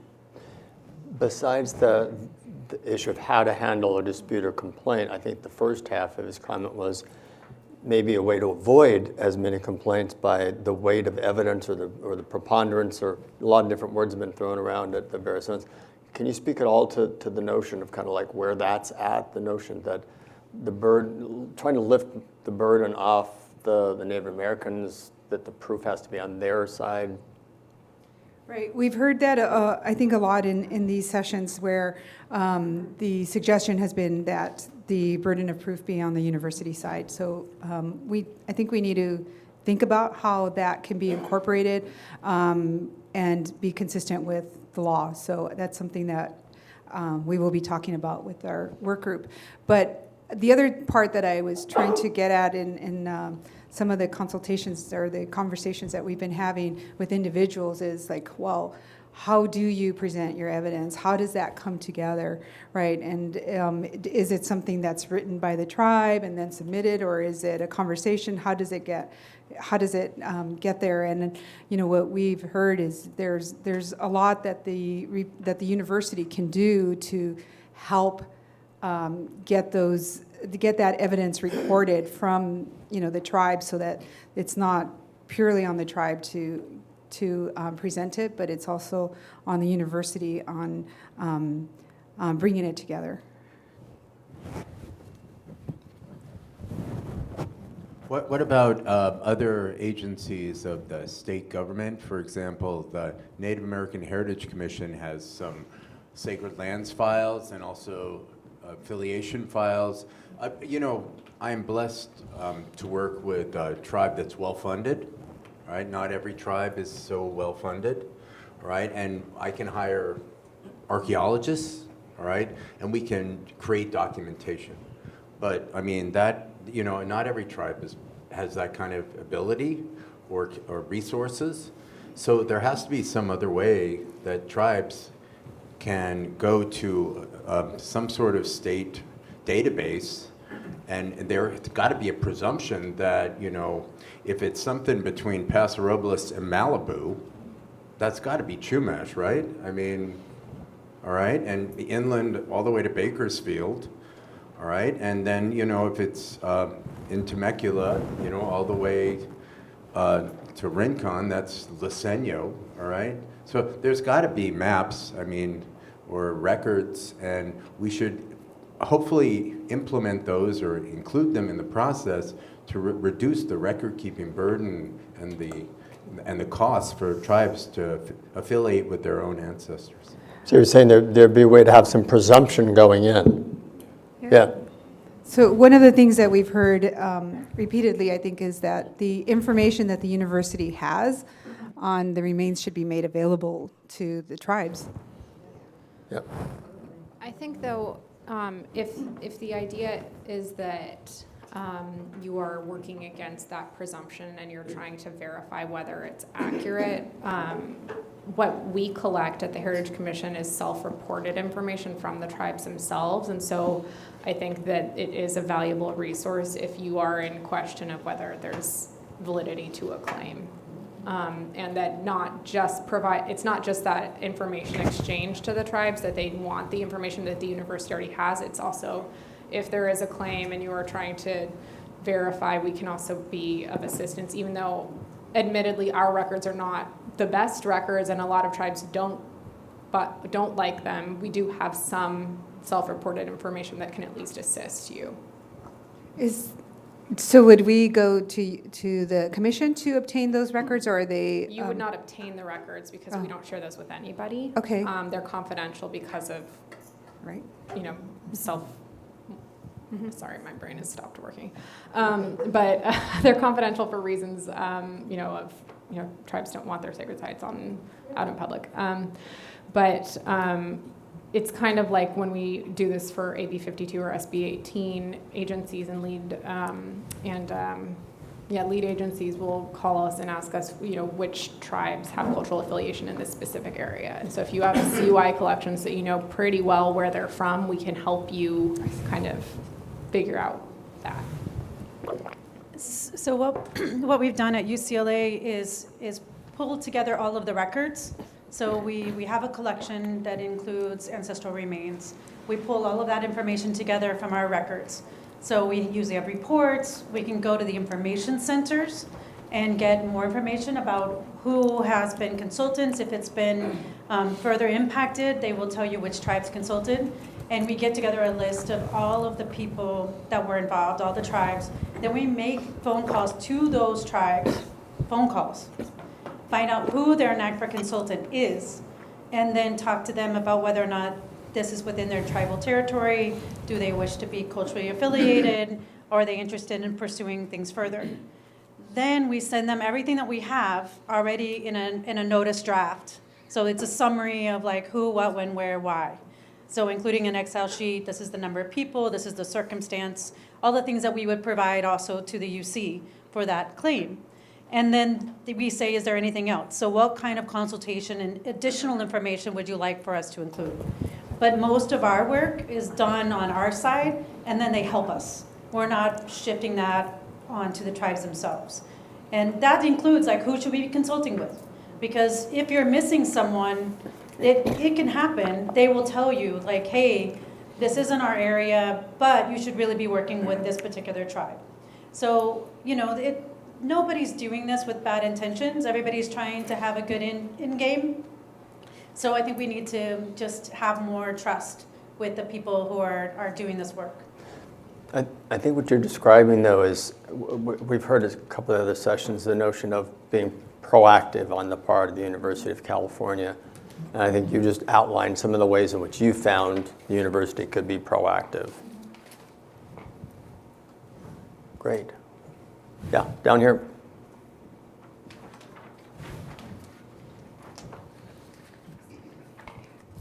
Should be on. I just wanted to talk about this idea of how the policy is interpreted, right? You know, in federal Indian law, there's these canons of construction that's interpreted to the benefit of the tribes. And, you know, for example, for the Native American Heritage Commission, some tribes don't provide those documents because it's still an arm of the state, and there's concerns about giving those sites to a state agency. But, you know, when we, as a TIPO, when we consult agencies, sometimes various tribal cultures don't want to give information up in that process at all. And I know there's some advisory coming out from the Advisory Council about under Section 106 that the process needs to be creative and flexible enough to recognize that tribes are different and different cultures, and there has to be some respect about if we don't want to give certain information to outside agencies. And also, like under AB 52 amendments to CEQA, one of the things interesting to me is that this law is supposed to help tribal participation, but some agencies have twisted it around under substantial evidence requirements to actually reduce tribal participation. And so I think if you look at CEQA, there are some guidance on that where substantial evidence could amount to a tribal archaeologist, a tribal elder. And so if somehow the policy recognized that there are these subject matter jurisdictions in consideration of how the policy is interpreted. That's it. Is there an example or model of how you provide evidence for a claim without sharing evidence that you're, it sounds like, I'm trying to understand, it's like you're being asked for evidence, but then it's evidence that, how is that shared in a way that's acceptable to the tribe and yet still affects the decision being made about it being repatriated? Has anybody figured out how to walk that line? Yeah, I don't think there's a good answer to that question. It's kind of situational on each example, you know, and it also then goes to the relationship and to the coordinator, you know, that trust that you have in them. I mean, when I consult, if I have faith in who I'm consulting with, you know, that's a whole different dynamic than a hostile relationship. So, and for this policy, it is key who's going to be in those positions. Your emphasis on flexibility and tailoring to the situation. Okay. Yeah, over here to Ernestine.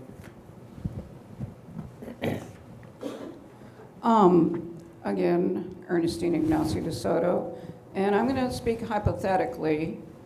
I've been around a while, 81 years, and for instance, hypothetically, so I don't incriminate myself, let's say 55 years or so, I decided, and I grew up here with everybody. I know everybody's background as they know mine. And I propose, I see a good deal, and I didn't finish high school, hypothetically, and I'm now Chumash. And I'm going to be monitoring everything that's going on because I created a lot of things here, which is okay, I guess. And I'm making, you know, a few dollars, and now I'm making 50 to 70. However, when Native American Heritage Commission and anybody else decides that I'm the MLD now, and then suddenly I appear as myself, as I said, DNA'd 4 times, I propose, and I know no one will agree, DNA of human remains. You don't have to destroy our remains anymore like before. Little whatever it is in the tooth or in the marrow, and you've got it. And then DNA me, or any of us. That alone should be the picture. And that's my proposal, but then I have a lot of other unrealistic, should I say, dreams. That's all I wanted to say. I tried to retain myself. I'm sorry, James, but there it is. Ernestine, can you tell me why it feels unrealistic to you? Because I've been saying this for years, since DNA came out, and I'm very, very excited about it.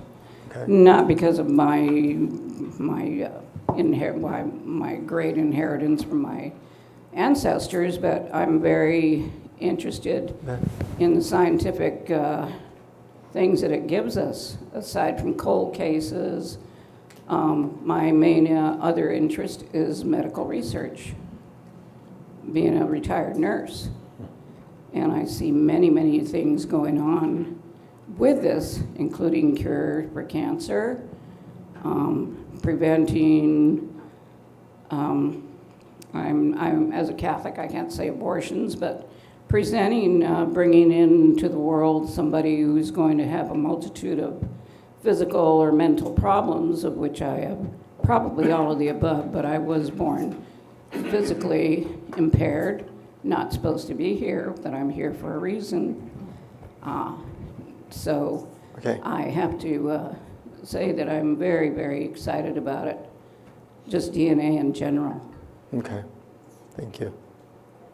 Yeah, right next to you, Ernestine. Mona Tucker, San Luis Obispo. And so I don't fully comprehend the political landscape of the UC systems, if it's one system or numerous countries unto themselves. And so we have before us UCLA, who my tribe has had the privilege of working with, highly successful, a process that works, that is proven. So why is it that the UC system can't use UCLA as the model? And then a lot of the work is already proven as a model that is successful. So what is stopping the UC system from going to successful work and trying to do a lot of other work to achieve a successful model when it already exists? So that's why Wendy Teeter and our office will be talking and trying to get on paper what the magic that happens at UCLA. Well, and going back to your comment about flexibility and tailoring, it's like, what are the things that can be adapted and adopted from UCLA that would have applicability to the other countries, as you say, and what are the aspects that might need to be different in other areas because the situation is different on the ground. So, but I think we've heard that now at all 3 of the workshops, is like, learn what you can learn from UCLA as a way of moving things forward in a better direction than they've gone in some of those other places. So thank you. Yes, over here. Hi, Angela Riley, UCLA. I just wanted to add to that, and this also I think goes to the question of about the what the requirements would be for the person who's going to serve at the campus level, whatever those are going to be. I think, one thing, just as one simple answer is we can't clone Wendy Teeter. If we could, that would probably help. We've been on the work group talking a lot about the difference between the policy on the paper and the policy in application, and I think that's really where the rubber hits the road. Just Just as an example, our Vice Chancellor for Research, which has been funding or helping to fund our NAGPRA work, has been very receptive. But it required us, and Wendy and I went in together, it required us going into him and explaining to him, we are not a special interest group. This is a piece of human rights legislation that was enacted at the federal level that obligates UCLA as a matter of law to do these things. And let us show you what that looks like and what compliance looks like and work with you to achieve that. And he was very receptive to that. But I think a lot of it is just the framing of understanding that this is legally mandated, not to mention morally mandated. And, coming from, I grew up in Oklahoma, so coming from Oklahoma, California has been a big learning experience for me in the way people in California understand its native peoples or don't understand its native peoples. And just really conveying also the history in California specifically of genocide, very intentionally acted out on its native people, and what the consequences of that have been to the benefit, in some cases, to the research of the university. And really that framing has to be conveyed. And we've tried to do that, and I followed the lead of people who have been doing it. And I think that's a place to start even beyond what we end up writing in the policy. Thanks. Well, and I will say that, I learned this from local communities. So we got our first NAGPRA grant in 1998 with San Ynez. And at that time, the Elders Council really was focused on education. So even though it was a NAGPRA grant, the first thing that they wanted to do was to actually learn more about the collections that were there. And we spent 3 years going through those collections, but also bringing them back up to San Ynez for educational events, whether it was powwow or Red Road events. It was giving people back their collections, whether it was NAGPRA or not. It's about living people, and I think one of the ways that we've really learned has been because it's been collaboration. So if it wasn't for Cindy Alvitre, the Tongva community, Desiree Martinez she was the project manager for Stunt Ranch. So we had a Tongva Elders Council that actually made those decisions. It wasn't my decisions. This has always been a very collaborative process. The Chumash community has been open and has been very supportive. But again, it's the Chumash people, not me, who have been helping me know what to do. And I think that's where we can be better. It's about learning and about growing with the community and that obligation. So to me, it's about caring and opening the door. When I first started, one of the things I will tell you, I had a really tough time going up there because one of the elders council members, when I made the presentation, said, you should know that it was Clem Meehan who had told this elder that it would be over his dead body that they would be allowed, the Chumash people would be allowed to set foot in the archaeological collections facility. So he wanted to be on that grant specifically to be in that room because he was told he would never allowed to be there. So that's the kind of really history we're talking about, trying to acknowledge and then make better. And I hope and I have a lot of faith that UC is the best place to do that and to really be available to educate the future generations. Down here, please. Thank you. And I guess moving forward with that for the future generations, we have an agency that's been in place for quite some time, the Native American Heritage Commission. There's still a whole lot of tribes and people making decisions to rebury or to move our ancestors under the blade during constructions. So if we can stand up strong using the commission as a way to fight and leave our ancestors in place, then we wouldn't be having these discussions. So just to kind of plant that seed that we need to be more respectful for when these people and their items are encountered, that we fight to keep them in their sanctified place and prevent this kind of nightmare that we have to face from time to time. Because those aren't easy things to do. I've been very supportive, being on the commission since, I don't know, I think 2007 maybe, or even earlier. But, you know, that the inventory is important because those people who have never put their inventory and the sacred lands report into the commission, it's by one person who's usually filed those. And what happens when that person passes? That information doesn't get passed on to anybody else. So the chances of a reburial can be subject to desecration again, if not recorded. I know that many people, you know, have their qualms about the commission and don't want to give that tribal inventory. But if it's not done in a proper way, that there can be knowledge of these areas of reburials, then we're jeopardizing that sanctified spot and them as well. So if we can be a little bit tougher in these, you know, with different agencies, Army Corps of Engineers for one. Everybody's afraid of them. I don't get it. Like you said, they're people. They're just people. So, you know, again, we need to stand up in that place. Thank you.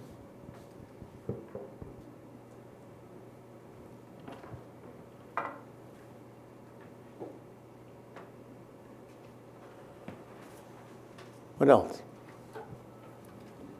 You know, I keep hearing over and over and over again is there's just absolutely no substitute for empathy. And that was sorely lacking for a very long time. And when I hear you speak, for example, that's what I kept hearing over was your ability to have empathy and makes you a much better listener.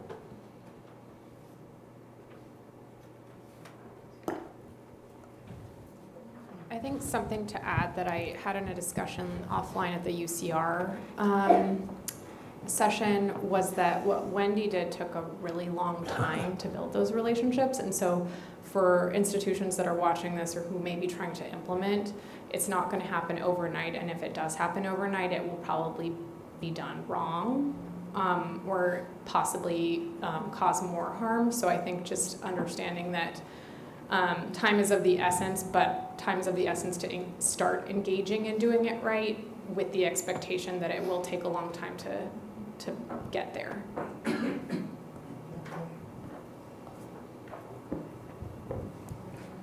Down here, Tim, wait for the mic. Here you go. Thanks. Good afternoon, everyone. I was late getting here. My plane was delayed 2 hours out of, is it not on? It is, but would you mind introducing yourself? I'm going to. Okay, thanks. I'm Linda Rugg. I'm the Associate Vice Chancellor for Research at the University of California, Berkeley. And I have been in my role for about a year and a half. I didn't know the acronym NAGPRA when I entered my role. My boss is the NAGPRA decider on campus. And I have now, several times, probably 3 or 4 times, come into the spaces where I've been meeting with Native people from California and from other parts of the country. And it's been a steep learning curve, but what I've understood, and what you already all know, is that tribes have had terrible experiences with our university. That when I started looking into this a little more deeply, I found that even very recently, the chancellor of the university would tell tribes that, well, what you don't understand is that, we need to have these ancestors here for research, and they were always referred to as our collection. And the culture of talking about ownership, talking about your ancestors as property, and talking about your ancestors as objects for research is something that has gone on for a very long time. And it is something that we are now in the process of changing. But I think that was really because of your persistence and your courage in getting the legislation passed and putting the pressure on the university so that change of heart was something that was really, forced upon us, right? It was, it was not like, but having said that, I do believe that there are many people in the university who have a heart for this change. that we recognize what has happened as morally indefensible and wrong, and that the wrongs continue. We are in the process of trying to make a change, and all of you have been trying to help us with this, but it is a difficult road, and we make mistakes, and we continue to make mistakes. And I think that what Wendy was saying is what I found to be richly true, is that we need to be sitting in a room with the Native people to really see and hear how people feel, why they feel the way they feel, what they know that we don't know, and really making this a cultural change that means that we are going to return the ancestors, all of the ancestors, back to where they belong. And it's going to require us to turn to you for help. But as Mr. Cohen was saying, it should not be, the burden of proof should not be yours to have to come to us. I mean, that's one of the things that really struck me. One of the first cases I worked on or sat in on had to do with the Santa Rosa Rancheria, who had been trying for something like 14 years to make their case to the university. And we kept asking them to come back and bring us more proof. And we're sitting there with all the documents. We're sitting on top of the maps and the documents, and we're telling them, you come and prove to us what, you know. And then we weren't really accepting, we were supposed to under NAGPRA, because I've now read the law, actually. You know, I wonder whether everybody has. But what we were supposed to be doing was accepting your assertion of tribal knowledge. That's in the law. We're not supposed to be holding over our archaeological articles or the things that we're holding as knowledge, giving that precedent over what you know. We were supposed to be taking seriously what you know and what you have known. And boy, it's hard to change people's minds. It's hard to change people's practices and what they assume is, I have people tell me, well, we have evidence, there's evidence here. And yeah, we have evidence and you have evidence, right? So I guess I'm just here to listen. And when I enter into these spaces, I'm often confronted with people who are righteously angry and who are hurt and angry. And you have a right to be so. And so I'm just here to tell you that we are trying to listen. I know that we continue to make mistakes, and I am sorry for the mistakes we make. But I hope that we can go forward in consultation with you and that you can help us figure out how that consultation should work. And you've already done the heavy work of making that legislation happen. So I want to thank you for all that you've done, and I ask you for the spirit of collaboration that we hope that we'll be able to show you. Thanks for having me here.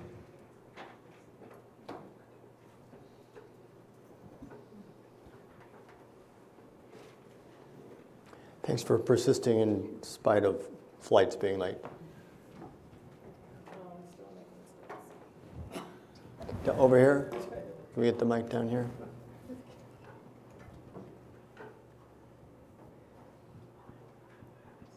Hi, my name is Janet Garcia, and when I introduced myself, I had said that I worked for over 40 years in cultural resources, many years for free. We'll get that straight out. I worked at UCSB in the lab for over 20 years, off and on. I understand the system. You guys know where those burials are, who they belong to. You guys are holding them for research.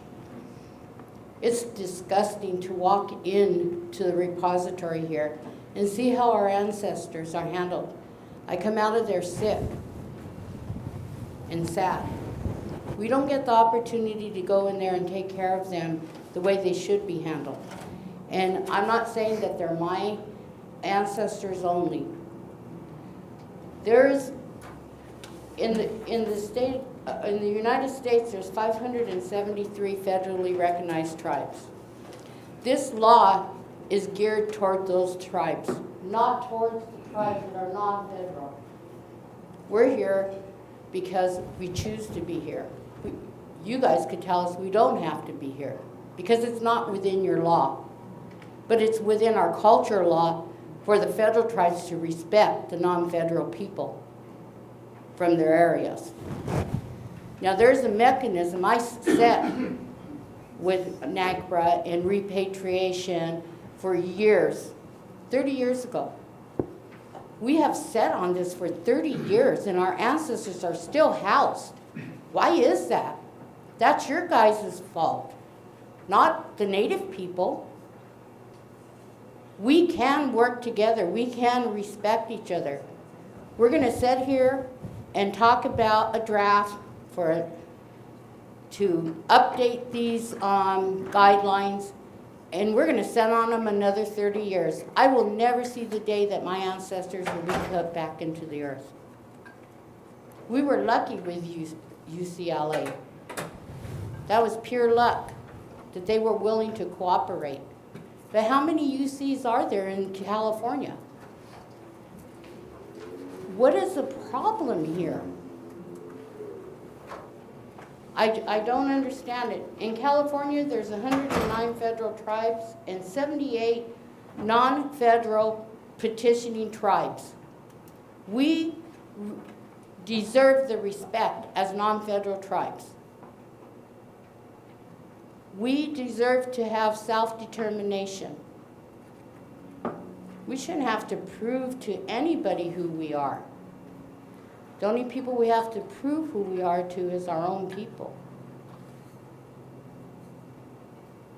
What's the holdup, guys? Why aren't these back in the earth where they belong? Why don't our ancestors have the respect?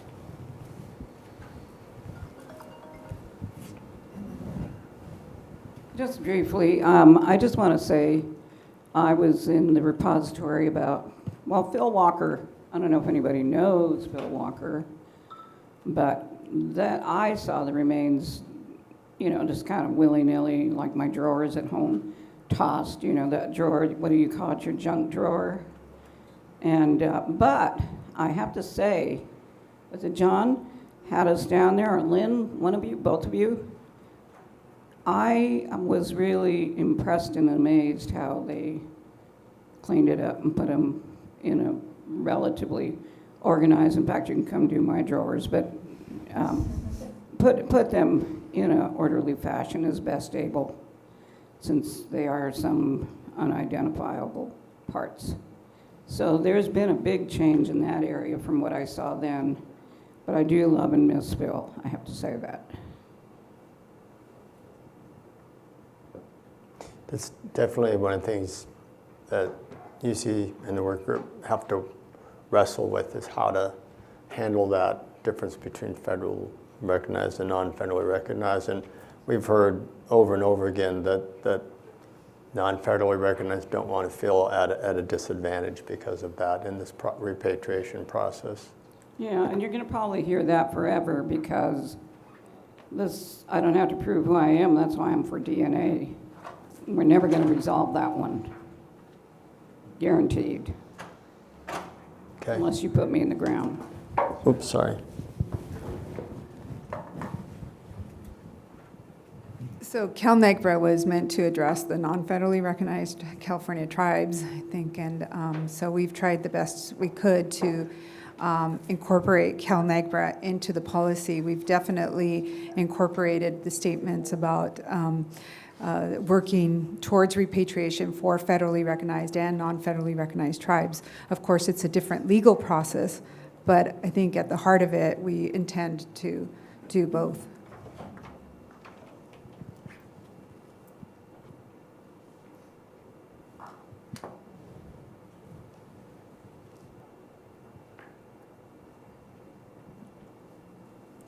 Is there anything else you had hoped to talk about today that we haven't gotten to yet? By the way, I noticed we're not hearing much from the people behind the table, so I hope you consider it a prohibition against talking based upon where you're sitting. I Can we get to the mic? Yeah. Sorry. Go ahead. I'm Margaret McMurtry. I'm from the Choctaw Nation of Oklahoma, but I was born in California. I am, I'm here just as a witness. That's really how I see my role here. Okay. So anything, we coordinate an American Indian and Indigenous collective on campus, and we worked with several people around the table, and whatever we can do to foster better relationships or and we have I'll do a plug. We have a symposium coming up next weekend, and I have flyers if you want to see them, which the intent of that is both the community and the university, and it's, anyway, that's all I wanted to say. Thank you. I did want to take up your time. Thank you. No, you're, anyone else? Over here now. Thanks. Maybe like switching gears a little bit, but sorry, one question I had was about the renewable memberships and whether they'll be staggered or everything will happen at once. It seems like it would put the committees at a disadvantage if everybody turned over at the same time and the chair turned over at the same time. So how are the terms going to be staggered, correct? For those people who might not know exactly what you're referring to, membership in which committees? Of the system-wide committee and the campus committee. Both have 2-year terms. We have not addressed that yet. We did state that there would be 2-year terms, 2-year renewable terms, and one of the reasons why we wanted to make sure it was renewable is that we didn't want to lose the experience that people that people build, and right as you build the experience, then your term is over. So we wanted to make sure that it was renewable, but we have not addressed, and we've heard, through these sessions about the desire to have at least some staggering there to make sure that there remains experience as people turn over. So your point is well taken. Yep, down here. Sorry, Ernestine, can we pass the mic down? Thank you very much. Thank you. So we haven't talked much about this in the work session, so I don't know whether there's been discussion within the work groups, but to what extent are the collections, do they belong to out-of-state tribes, and how is the policy going to facilitate repatriation of those? Or if they're CUI from out of state, which CalNAGPRA doesn't completely capture, even if it were to capture more. Correct. So my understanding is that mostly what we have is from California, but we do have some that are from outside of California. And of course, NAGPRA applies to those, and there is a process for repatriation of CUI to non-federally recognized tribes within that process.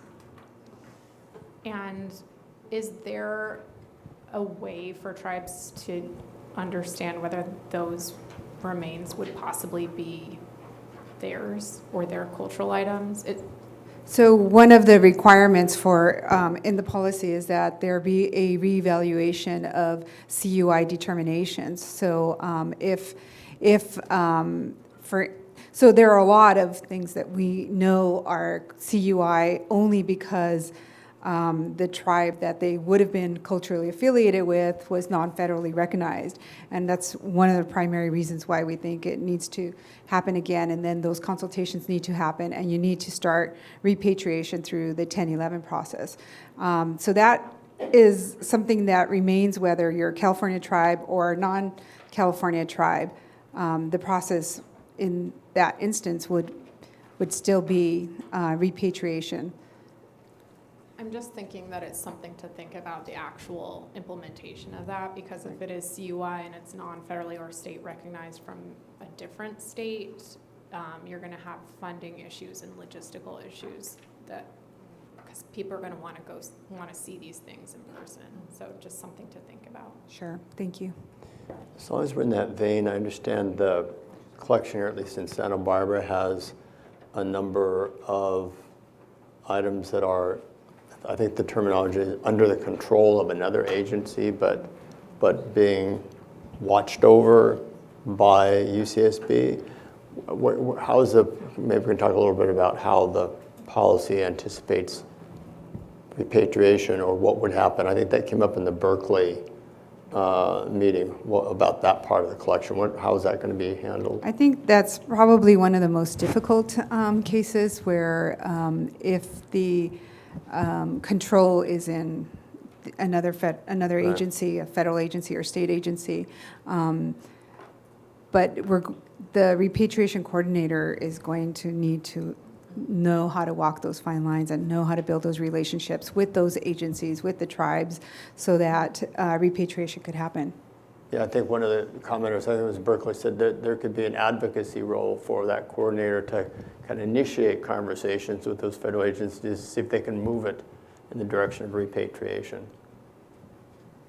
Yeah, okay. Yeah, go ahead. So that, with the CUI, and we do that. So we did our Stott Ranch, our reburial that occurred was with the Caltrans and with state parks.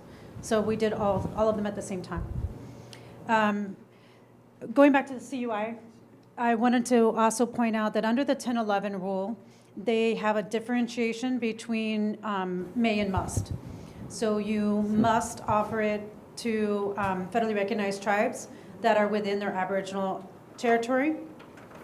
That's first. You have to. And those tribes have to say that they decline repatriation before you go to the next level, which is you may offer it to a non-federally recognized tribe, or you may offer it to any federally recognized tribe from anywhere, or you may re-enter as the agency.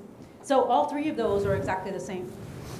In this policy, we could actually forefront that under the CUI, under 1011, we could make it that if there's a culturally, a non-federally recognized tribe, that we give them a little higher bump so that they could make it easier. And the second part of that is that they don't specifically say that you have to include funerary objects, whether associated funerary objects or unassociated. In this policy, again, it's not precluded. I would like for us to say that associated funerary objects would be included in that process. Yes, you've read my mind. So there are things that are required by law, and then there's things that we can do that go beyond law, and that's one of those areas. Angela Riley, I just wanted to add on the issue of having things within the control of the universities, but that are actually the ownership is vested in another agency where repatriation can't be effectuated because the agency isn't willing or whatever the circumstances are. I mean, there's been discussion in the work group, but I don't think we've come up with a solution. That we did talk about what are the levers that we could use and put in the policy that would put pressure on those agencies to also repatriate, and to what extent can the universities say, we refuse to remain in stewardship of items that are being held in violation of NAGPRA. And if those agencies are not complying with NAGPRA, that is their problem, but the UC doesn't. The fear is that it's as if we're complicit in it by holding them, even if we don't have the control to repatriate them. And why should we have to be in that position if we don't have the ability to comply with the law? The obligation should be on them to do so, and the UC needs to disavow itself of its responsibility and make the agency, be responsive to the federal law. And I don't know what the mechanism would be for doing that, but that is something that we discussed. It certainly makes sense that. Can you use the mic, please? Sorry. No exceptions. It makes sense to me, Angela. Once we have this new policy, that triggers a conversation with those other agencies along the lines that you just articulated, I think. Yeah, right here. No, go ahead. Was this in regards to the same conversation? This is just more like a fact-finding thing. I just have a question. Okay. Based on the people's experience in the room that have done repatriations, have you had issues, because this came up at the Berkeley session, of split collections with other agencies or sometimes with Cal States? Have you had issues, putting those collections together for a joint collection repatriation? And is this an opportunity to create policy elsewhere? So are you saying if a repatriation was already going to occur for items under the UC's control, try and Unless pull they're all from the same village side or the same burial try and site pull or- those in, even though they're under control of another agency? Yeah, like at Long Okay. Beach or something like that. Yeah, that was, yes. So the issue that we have had and we continue to have at UCLA is that there is a lot of different agencies, and I think all of the UCs are in this condition, or in this place where they have done work for, especially state parks, Caltrans are the big ones. We also have collections from the Bureau of Reclamation, the Department of Water Resources, Army Corps of Engineers, Bureau of Land Management, U.S. Navy, U.S. Army, the Army Corps of Engineers, the Army. We can go on. So it's a lot that have NAGPRA collections. And some of them will respond and some of them won't. Some of the Bureau of Land Management made us say that we are not allowed to speak about NAGPRA items in our collections that belong, or that are under their control.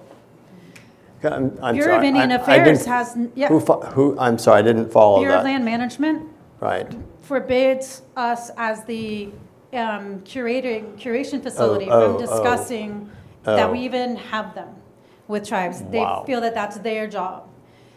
The Bureau of Indian Affairs has never completed NAGPRA on the collections that we have, even though they contracted with us to do everything but consultation. They have refused 30 years later to actually initiate consultation. So that would be one where we would ask them to take it back. But with Caltrans and state parks, we were able to piggyback, and they could then learn from what we did. And we're working with Caltrans now with San Ynez and then the northern Chumash to actually see those ancestors reinterred with their assistance. So there's a lot of cooperative, and state parks and Caltrans have been great. They've been learning, obviously, but Department of Water Resources has not returned any phone calls in 2 years. So I'm putting them on notice. I know I'm on blast, but I am now turning it over to San Ynez. But it does make it difficult when we're in the middle of negotiation with a tribe for collections that we have in our possession, but are outside of our control to finally be done. I would like to be done and retire, but I can't be done if the other agencies won't do their part in sort of helping UCLA finish with this. Mm-hmm.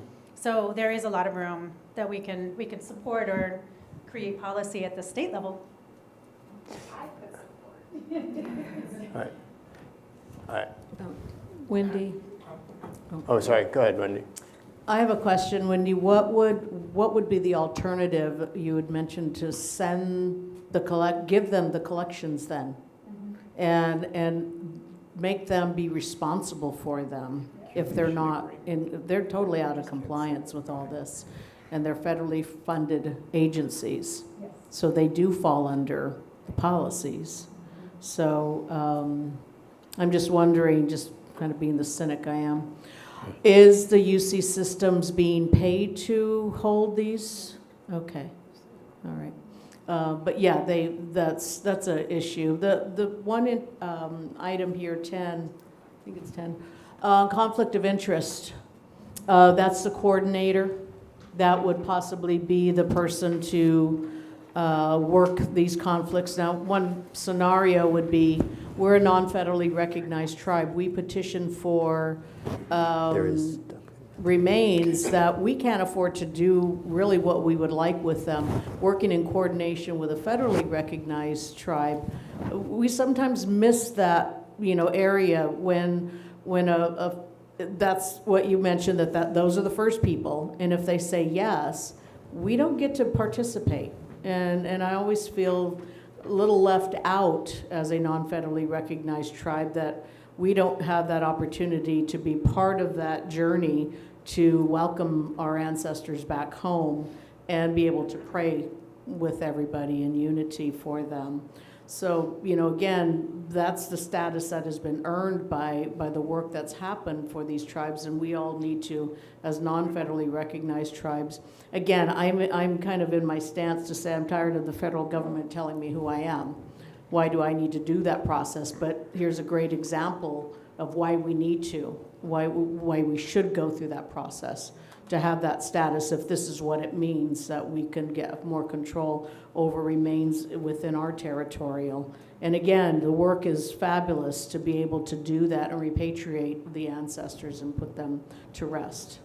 But that, so I guess the coordinator, if there is a battle between, the two tribes, it's kind of an internal thing, but on the exterior, I'd like to see more participation and not have those conflicts, but have more interaction. And I don't know if that can be, part of the UC system, if it's here or with other tribes too, who may have a conflict of interest or, the claiming and on all our claims that we have. Do you think there's a way to factor that into the policy? Is that where I'm just trying to? Yeah, I'm trying to fit it in there. Yeah. But I mean, I don't know. Well, I mean, I don't know. I don't know what that language looks like yet. Yeah. But I'm just kind of putting it out there because maybe other sessions there might have been other people that have gone through this, or just seeing where that can fit into the policies, rather than have the UC system being blasted by tribes saying no, this is ours, or no, it's theirs, or because the identity, that's a hard one, and for us in our inner battles to have to fight that status as well as identity and who these ancestors are culturally affiliated with. When, as Ernestine, I like the idea of DNA too, when finding out if sometimes blood, well, I would say all times blood matters. So your conflict of interest would be who you, if it's, say it's not a federally recognized tribe and you have two non-federally recognized tribes fighting over a claim, which one are you going to choose? Let's put it that way. Yeah. That where there's conflict of interest in your coordinator, what kind of, I don't know what the policy would look like, or how would you finalize the dispute? Yeah. Okay. Right. Lourdes? So this section on conflict of interest is actually about the committee members and whether they would have a conflict in hearing a particular case and how that issue would be resolved, or even how you would identify whether they have a conflict of interest. So for instance, if they are from a particular tribe, about whose case and claim is coming before the committee, should they recuse themselves? So that's what this is about, and we haven't quite figured out even how to identify, the conflict. But what you're talking about, I think, if I heard you correctly, is about a conflict between tribes, and how do you decide, things. So I think UC's place is to figure out who is culturally affiliated with certain remains, and there could be more than one tribe who's culturally affiliated with those remains. We heard at another session that it should not be UC who comes in and arbitrates between tribes, and I agree with that. I think that maybe we need to create a space for conversations to happen, but I don't think should be in the middle of it. And I heard, through conversations about the UCLA having created that sort of space through workshops and bringing people together and having an agenda and having those kind of conversations take place. So maybe a facilitator role, but not in any way to be the arbitrator between the conflicts between the tribes.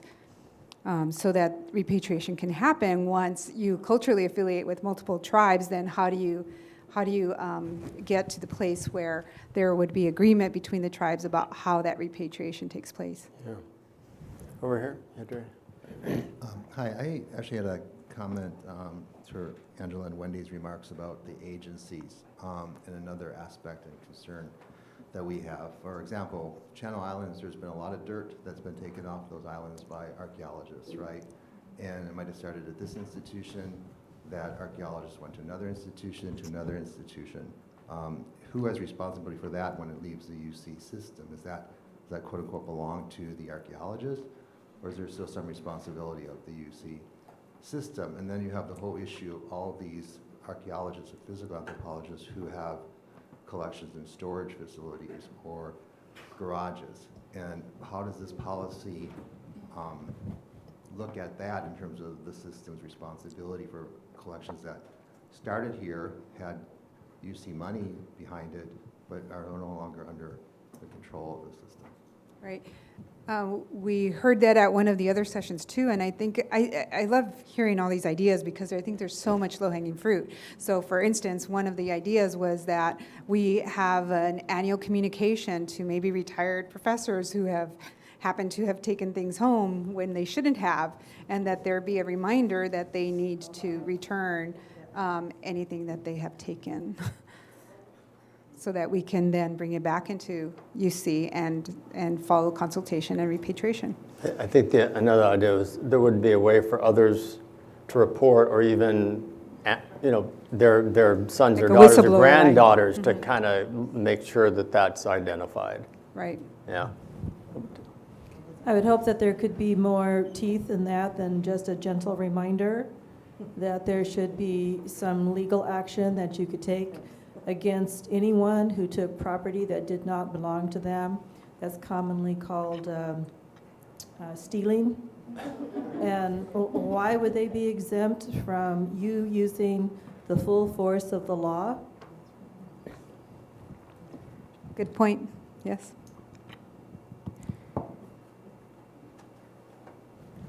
Back here. Yeah, I mean, I agree there has to be some teeth, but I think there's an academic culture where the researcher, the professor sees that as they quote unquote own that, and then UC lets them take that with them when they leave UC employment.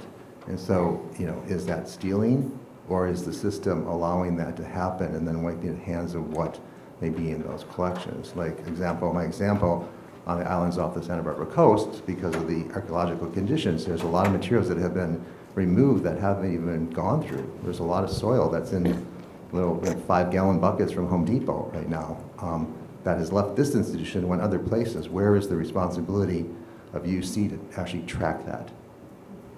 Yeah, I think that was your comment. It's like you were asking what ownership of that issue is UC going to take on?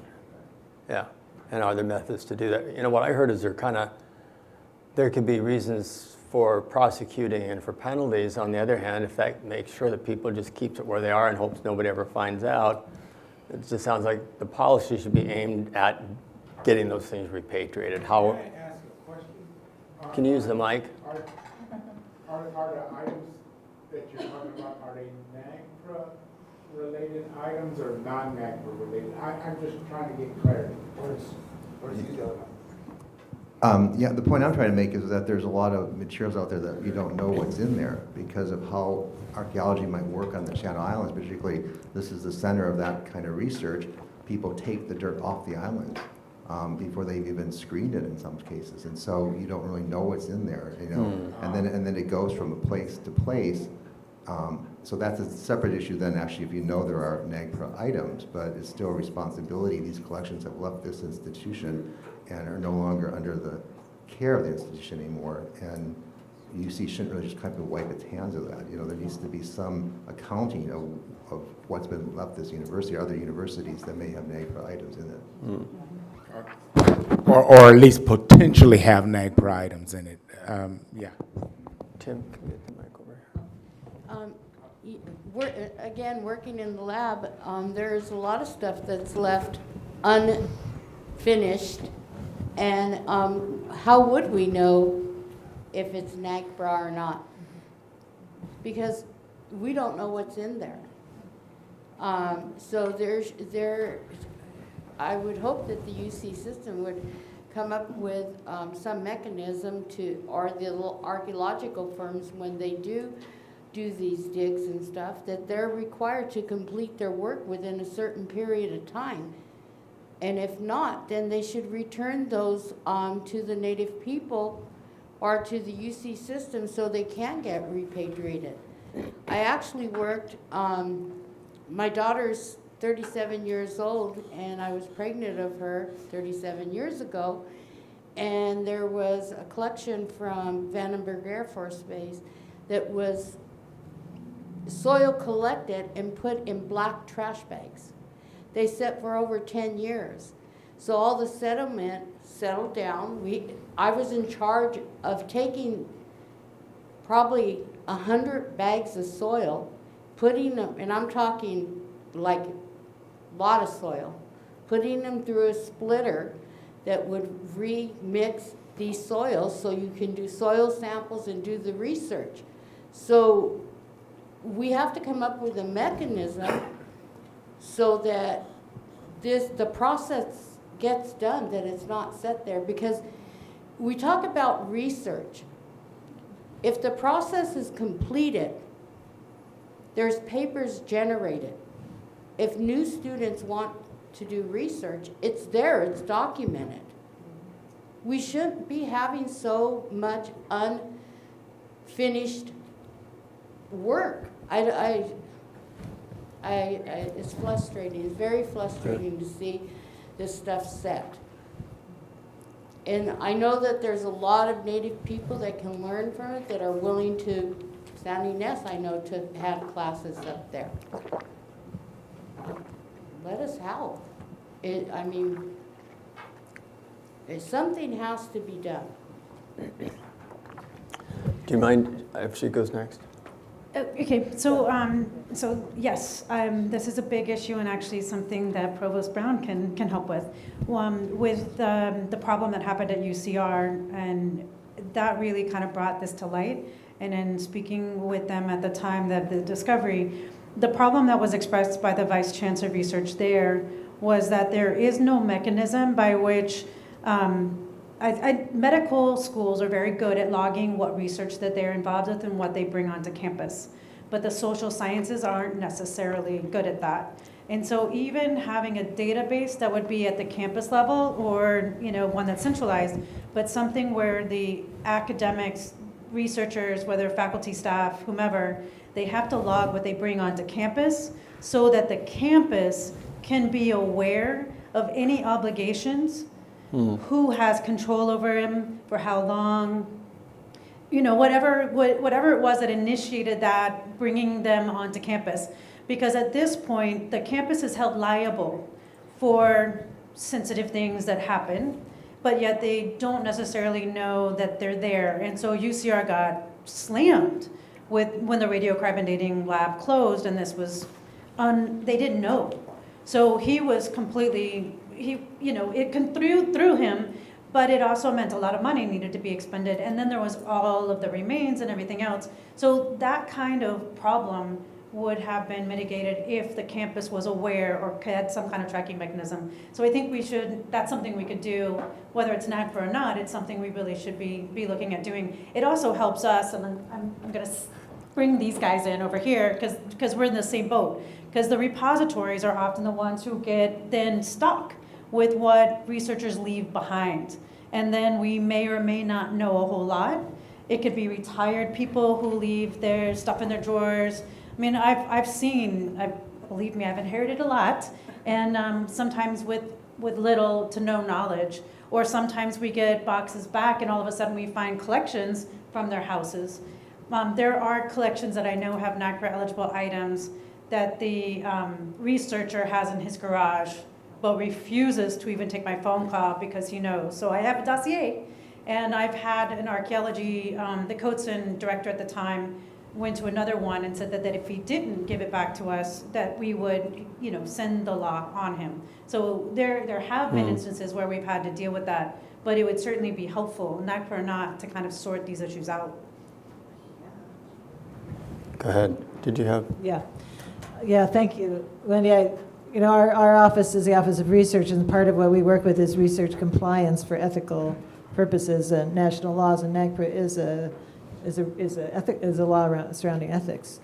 And I just wanted to say here that we have now stopped all research requests on the North American human remains.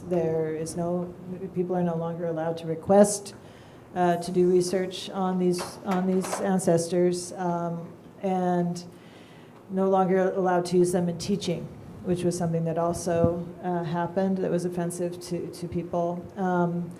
And Wendy's point is a really important one. And I think that, I mean, we have lots of other issues around which we require that researchers make declarations about their research, what they're doing their research on in order to make sure they're compliant. And so I think it would not be out of line at all for us to establish a rule that you have to declare anything that you have that could be out of compliance with the NAGPRA legislation. So that's something that we should definitely work on. The other thing I wanted to return to for 1 second was the points that had been brought up about non-federally recognized tribes and what have been referred to as culturally unidentified people and unidentifiable, people. And that is going to be a challenge going forward because the ancestors that are held at the University of California, Berkeley, by far the largest percentage are from the counties around the Bay, Alameda, Contra Costa. And so there are non-federally recognized tribes there. And so we really do need to work through a way to deal with the idea that there would be, there would be tribes that might have an interest in these ancestors. And I think that it will help us a lot that there will be Native people sitting on the advisory committee. They are going to be the ones who would help us figure out how to do this instead of us imposing some kind of order. But the points that you're bringing up are real points that we are going to have to be thinking about and dealing with going forward, and your assistance in thinking this through is going to be very important. Thanks. I don't know whether this is maybe the right time, but one of the discussions I think we had in Riverside was, I think there was a reference made earlier to a 50-page policy or a 100-page policy or whatever. Recognizing the timeline of July 31st, is there some sense that there's what can be done in that time frame and put into the policy and other guidance appendices or something else that may have to follow in order to get at some of this level of detail we're talking about? Can you speak to that, Lourdes? Yes, so there are things that are obviously not going to get captured in this policy, but I think the university's work is never done. We will need to follow the recommendations that are made by the committees at the campus level, at the system-wide level, and within the work group, there are a lot of things that we've been saying, oh, that's something that the next committee is going to have to deal with, and so we plan on having a laundry list so that on day one, they're going to have a lot of issues that they can sort of help the university sort through. And then there's policy, and then there's guidance within the university world. It doesn't have to stop here. We can add to the policy. We can always amend it to add to it, or we can issue separately guidance that will help address some of these other issues.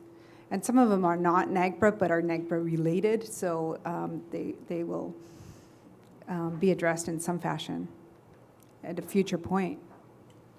Thanks. I thought that was important just to help manage expectations about what will be prime time by July 31st and what may need more work. I just wanted to make another point, I think, supporting some of the things Darlene said. I just want to make a point of mentioning for the UC system to have better policies and procedures surrounded around ethics with the ossuary and repositories. I've heard several stories that continues to be, passed to the person that was there before, which is great. That was their responsibility prior to, and now this is the new person in charge.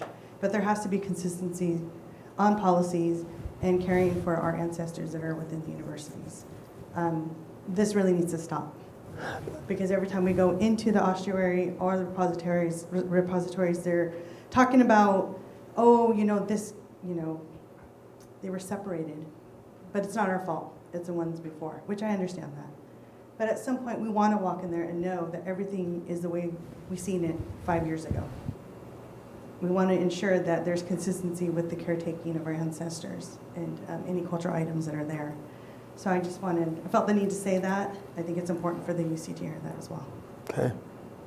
Is there anyone who hasn't had the opportunity that would like to do that? I want to make sure everyone who wants to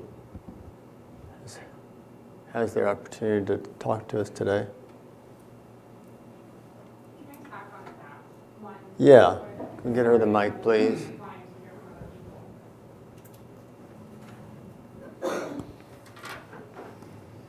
I think part of that too is the importance of getting a consultation policy right, because ideally that should never happen without him talking to the tribe first. So just anything that could potentially impact collections that are from the tribe of origin should go through that tribe first, so that they aren't taken by surprise when things are moved around. So I would say that's the university's responsibility to contact us once someone retires, so we understand what's going on, and that doesn't happen. So I'm going to put that responsibility back on the university for contacting tribes. If I understand the spirit of what you're saying, whether someone retires or not, if the nature of how those materials being cared for is going to change, the people associated with or affiliated with those materials should be notified. And at least that's what I'm hearing. Oh, well, this is the only ear that works, so I should point to this one. Okay.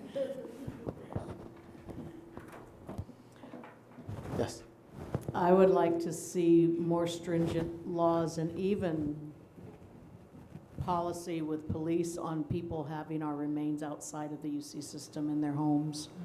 And despite their papers and, you know, how they feel about ownership, in that mentality of the early 30s, 40s, 50s, 60s, we didn't exist. And there was even language, Clem and me, and he didn't like us at all. We just kept getting in the way of all his stuff that he wanted to do, and it was really disgusting. But yeah, there shouldn't be anything. And again, my thoughts are, how many are we talking about? Is there any accounting of what has been taken out of this UC system? So, I mean, I'd like to look at that. Also, too, number 5, well, let me see, the number 5, which is the invasive procedures. Now you have in yellow there, we really need help, we need your advice. So, I mean, so prior to anything coming into the ossuary or in the repository, why wouldn't it already have been, is it examined before it gets put in there? And if so, I know what the methods were. I pulverize and do a lot of invasive research to find out whether they're native or not. But I don't know how anybody else feels about it, but the testings are minimal now, but you know, if they're coming from areas of archaeological research or destruction and there's culturally affiliated, are we talking about fragmented pieces? Can you explain what the procedure is, or can anybody speak to how that procedure, what it looks like? Right, so this question is really meant for, because there are requirements to go back and try to capture anything that has not previously been reported. And that may be in a department that is not typically thought of as having NEGBRA eligible remains or items. And so there's that requirement. Then there's the requirement to review things that have been previously determined to be CUI. So for those two purposes, there was a concern that was expressed through the comments that we would use invasive procedures, and that there should not be any invasive procedures when doing those reevaluations. So my question really is, or destructive. So my question is, you know, how to manage that and what is destructive and what's not destructive. That's what I would like to get a better sense of, so that we capture when we just say non-invasive, I think there was a question about what that really means, right? So I want to get a better answer so that I could put that in policy. Yeah, Ernestine earlier, I think, made some reference to being able to use DNA and some ways maybe there was of extracting that marrow or whatever that would, it's invasive. Is it destructive? Is it acceptable? Is it not acceptable? They're looking to you to tell them what should be acceptable and what shouldn't be on it. So.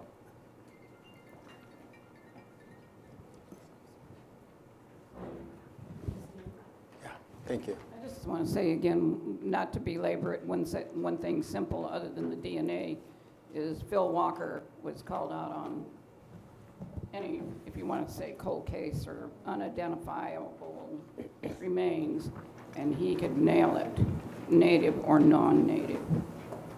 So if we have somebody like that, we'd be fortunate.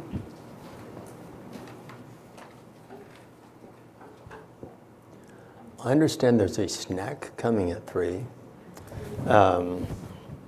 So we have to talk for at least 22 more minutes to get us to the snack, is my understanding. Unless it shows up early. She's going to go check. I have a question then. Were any tribes outside of California invited to consult on this or reached out to let know that these workshops were happening? Obviously, this affects us as well.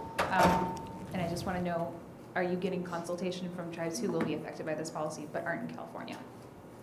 Tim's right behind you, but we did invite a number of non-California tribes to comment on the policy. You want to say more, Tim? No, I don't really have anything else to add. I mean, I don't know that, I can't recall off the top of my head if we've heard from anybody, but I know that we've reached out. I'm just curious, did that include any Native Hawaiian groups? No, it did not. Okay, yeah. She had her... Follow up, who and why were those choices made if it wasn't everybody? It included all the tribes with whom we already know we have culturally affiliated remains. My question is the same as Sedona, but who was contacted? Is there a list, or tribes were can it be shared with people? Yes, we have. I don't know it off. Sorry, this is Go ahead. Tim. No, I understand you don't know I it have it off off the top of my It head, sounds like there so would be an we'll interest. have a list. How about a number? How many tribes were, and number, maybe not the names? I couldn't tell you off the top of my head. Because we're talking at least 560 federally recognized, so. Right. So, right, I understand. No, I mean, it wasn't that number, but it was within the scope of tribes that, again, we knew that we had culturally affiliated either ancestral remains or objects within the UC for those, as well as, in addition, we reached out to some of our campuses, or we reached out to all of our campuses to get a sense of other tribes that are not within California that they've been interacting with and consulting with that could potentially also have remains or items here at UC. So then those are the tribes that we reached out to. So it wasn't all 500 plus federally recognized tribes across the United States. I think I'll end up and let Sedona speak, but I think it's possible, back to the notion of faculty members having their collections, they bring it, they might leave it here, and you won't know unless who it belongs to. So I think it's back to the issue that you all raised earlier. And also to follow up, that just for the record, transparently for everybody here, on UCLA's part, we have reached out to all of the federally recognized tribes across the U.S. and Hawaii. So I know that we've interacted with everybody in our time. So if that's how the list was made, that isn't consistent. So I want to make a distinction, though, between consultation on writing the policy and then consultation that could potentially happen with human remains or cultural items that we might have. So we don't have to consult with 500 tribes. It would take us 10 years then to write this policy. But when we have a good policy at the end of this, those tribes will also benefit from that work because we will have to reach out to them for the consultation process if we have documentation that shows a certain tribe from Wisconsin was affiliated with remains that we might have. Do you mind if I ask you, so you did that notification to all those tribes. What was the result? I mean, what kind of response did you get from doing that? We probably got about 20% response. So really? It was, and in our cultural collections that we have at the Fowler, they represent, every tribe, and every tribe should have an opportunity to say that these are NAGPRA eligible objects, because under the summary rules, you don't know what a ceremonial item is or an item of cultural patrimony unless the tribe tells you. So we put everything online, password protected, and then basically reached out to every single tribe in the US, the Native Alaskan villages and the Native Hawaiian people, and said, you know, if you want to see them, you know, let us know, and we'll make them available to you. And probably a good 20% responded, and then we gave them the web address and the password and said, go have fun. And then what did they gain access to? Every single object we have in Like terms of a list or a photo? No, photos and documentation. Because the data's dirty. Okay. Most museums have received things through collections, through donations, and so you can't always trust what they provide for you, which is why you have to do consultation. And so it was easier for us to just say, even, we know the Navajo rug is probably not going to be a ceremonial object, but we don't know. So we wanted to make sure that tribes could make that decision, and recognizing that you have a TIPO officer that might be designated or a NIPRA representative, but that may not be the expert that needs to weigh in on that object. So we wanted to give high quality JPEGs available to the tribes to be able to show it to the societies, to the clans, to the leaders and the elders that needed to see those objects, so that we could have a better process by it. So in terms of what Sedona's mentioning, is that it'd be easy through mail merge to just send out the notice, or just send out the policy and say, if you have any comments, please let us know. You'll probably get maybe 20 people who will respond, but you've already done it. So I think that's really what she was saying, is just that it's easier to err on the side of transparency, send it out. If you don't get any response back, you don't get anything, but you've at least given the tribe the opportunity to say something, or even on email. I mean, those are all available. It's easy. I already have them in a database. You know, email is a beautiful thing. That's all I got to say. Okay, thanks. No, thanks for clarifying that. You already have, oh, you're good. So can you, I think, hand the mic down? All right. And then we'll take Desiree. I was just looking on the documents that's available to us for the NAGPRA group, and we've had one tribe from outside of California provide comments, which was the Hopi tribe. So, on the first draft, you're saying? Correct. Okay. So I'm just trying to get some clarification. This is a federal law that affects all universities across the United States? This is, NAGPRA affects all institutions that have federal funding. So we receive federal funding as a university, and so it affects museums and universities who receive federal funds. So that's why we are subject to NAGPRA, and then because we're in California, we're also subject to CalNAGPRA.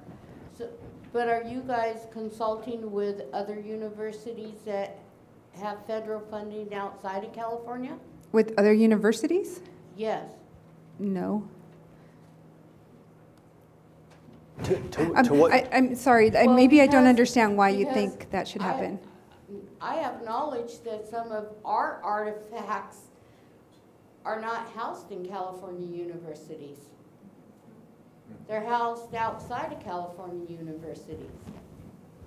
So each museum that has a NAGPRA eligible collection, or each university that has a NAGPRA eligible collection, is responsible for the items that they have in their control, in their possession. So UC is not responsible for that portion of it, and you would need to go to the Smithsonian or whichever other. But these amendments are going to affect them, right? No. No, it's no. only for California? It's only for what University of California has. Okay, that's Okay. Right. clarification. Right. Good. Yeah, down here, Mike.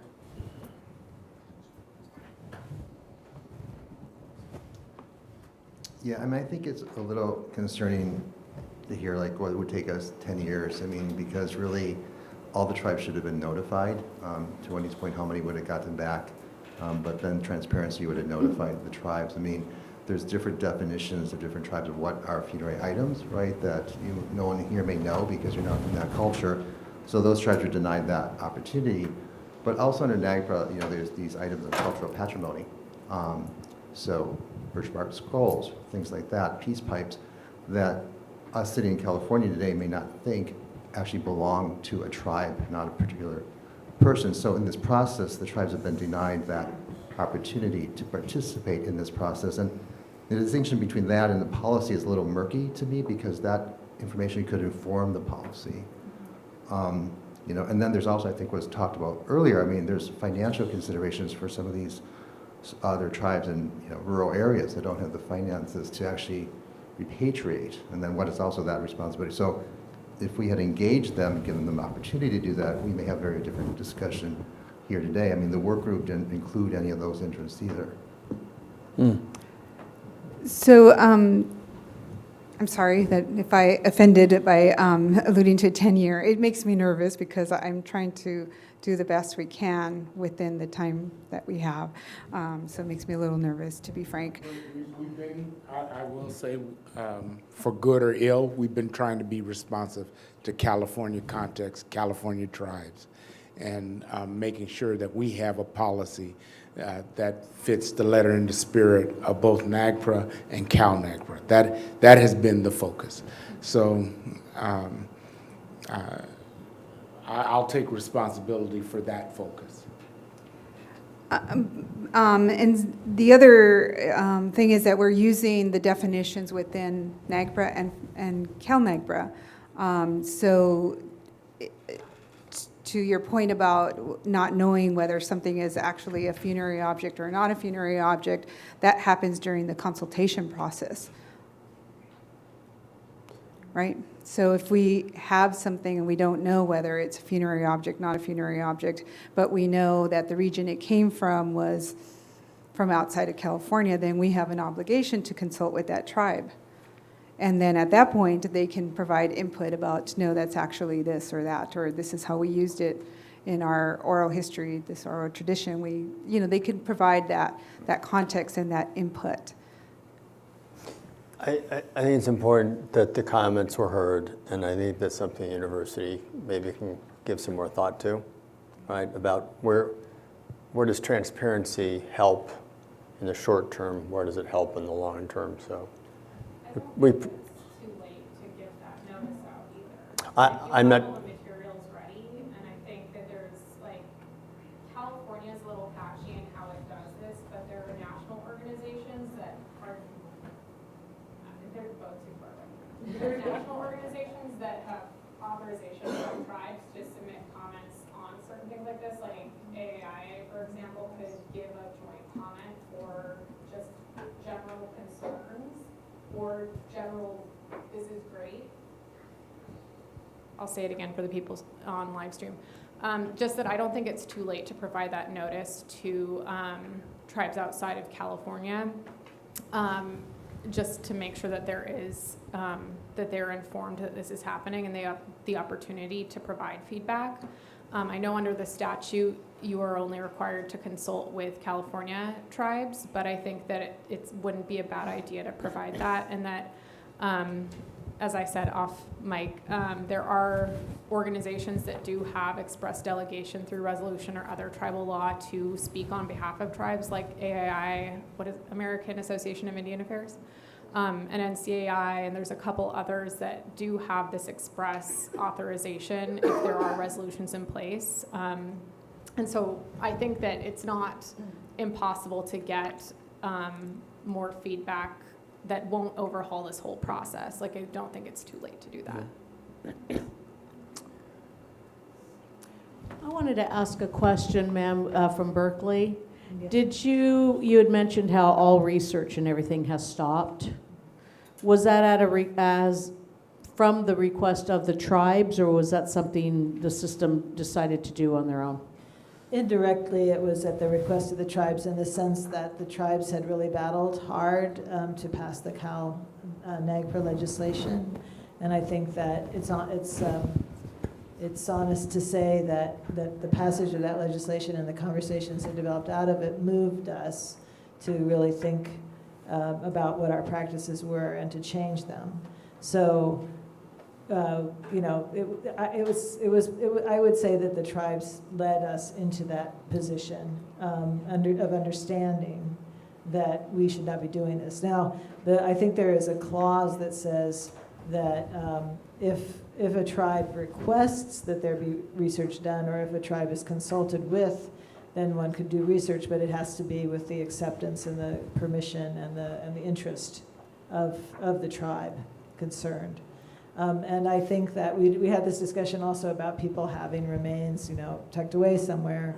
We did have a faculty member who had his own private cabinet where he had locked up some remains that he used for teaching, and we just went and we got them and we put them back in the collection. And so we were trying to move, you know, and make people in our culture, in our university, understand that this is not okay. This is not your personal possession, that this is not something that you're allowed to take home. Absolutely not that, no. I can't say whether there aren't people who, you know, sneaked around or snuck around and did something like that, but they're not allowed to do it. And if we found out that they had done it, then we would deal with them. Yeah. Okay, I just wanted to say that. But I do think the tribes can take the credit for having changed, move the culture towards change. Yeah. And I wanted to ask Wendy, in your policy, is there still research going on with the collections as you're repatriating? At UCLA? Mm-hmm. No. No. Okay. We don't allow any testing. But to make it clear, things that are outside of our control, right, namely places like the Navy, other agencies, they can allow for the collections that they have control over research, including destructive analysis. I don't have any control over that. But to the point that was raised, we could actually say, if you're going to allow testing or things that violate UC's policy, then you have to take the collection away. So that might be a way to address that issue. I'm curious, I heard some discussion.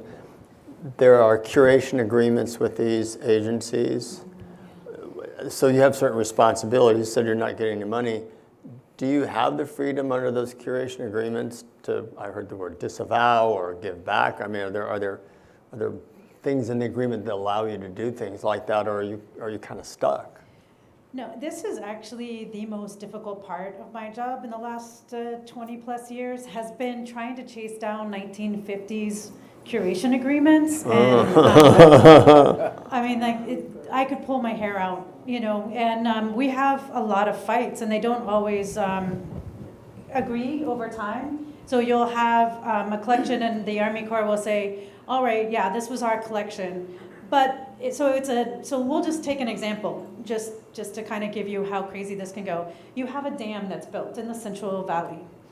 That dam then is done with money that's allotted through the National Park Service to the Army Corps of Engineers, who then hires UC archaeologists to do the work on private property that might be included in the dam.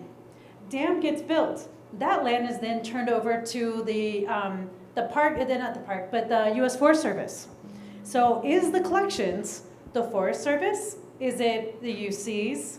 Is it the private property owners? I mean, like, you can literally chase for years trying to figure out who actually holds the hot potato. And then the Army Corps will go, no, not us now.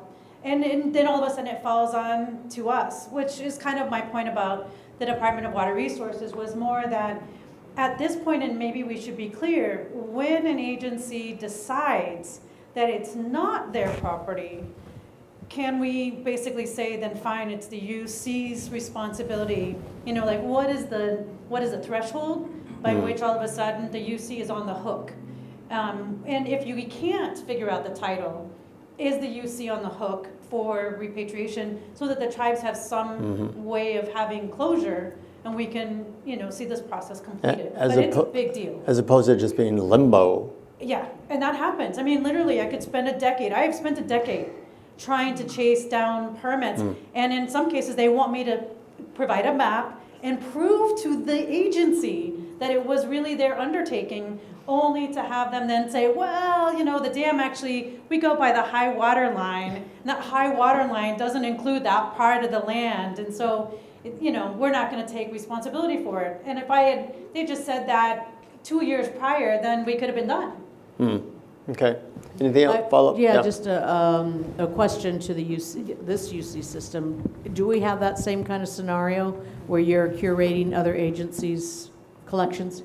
Yes. So to be clear, Wendy is UC. So at other campuses, you're asking? Yes. Yes, we do have that situation at other campuses as well. And at UC Santa Barbara, the people behind. Hi, I'm Doug Kennett, so curator for the collections here. So yeah, we do have that situation here. We discussed it this morning with the work group. We have collections from Caltrans, which they are proactively, with us pushing, working on those, wanting to work on those collections. At least there's a dialogue. And then we have collections from the Navy, and they have been very difficult to deal with. All right. Here. I have a question. Does UCSB still allow testing on the remains here? No, there's been no research or testing on the collections here in the last 30 years. Right. And I will say that the ossuary, which was mentioned earlier, that is a sacred space below ground. It was developed in collaboration with the Chumash community. There's a collaborative agreement with Santa Ynez that needs to be revisited. So I think that I'm looking forward to discussions on that front. So yeah, there is no access to that material. It is considered sacred. Right. Isn't it right to say that that's already repatriated? It's just that we still hold it, right? Oh. If you read the cooperative agreement from 1994, that would be my interpretation. All right. So that's going to need some more discussion, it sounds like, from the murmuring I hear over here. Snack is here. Snack is here. It's kind of a weird transition. I'm sorry about that. But no one's had a break since lunch, and other things may need to be taken care of. So let's take a quick break. It may invite some new ideas or some new thoughts, spark some new ideas that people want to come talk about. So it'll take about 10 minutes. But they should know. All right. Dave. Dave? Yeah. Well, you know what you can do? Go to Mapping Indigenous LA.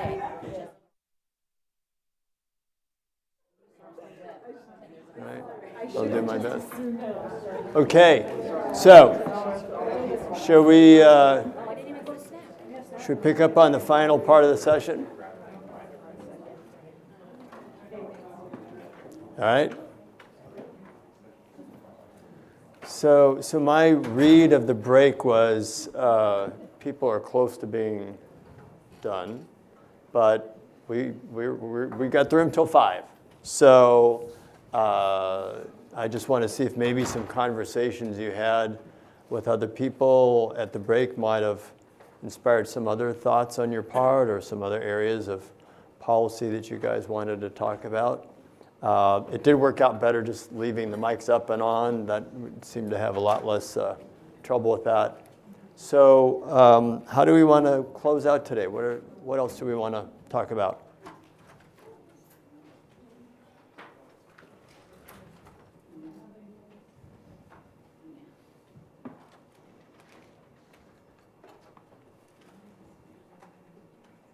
Or did we get to everything everybody wanted to talk about today? What was it?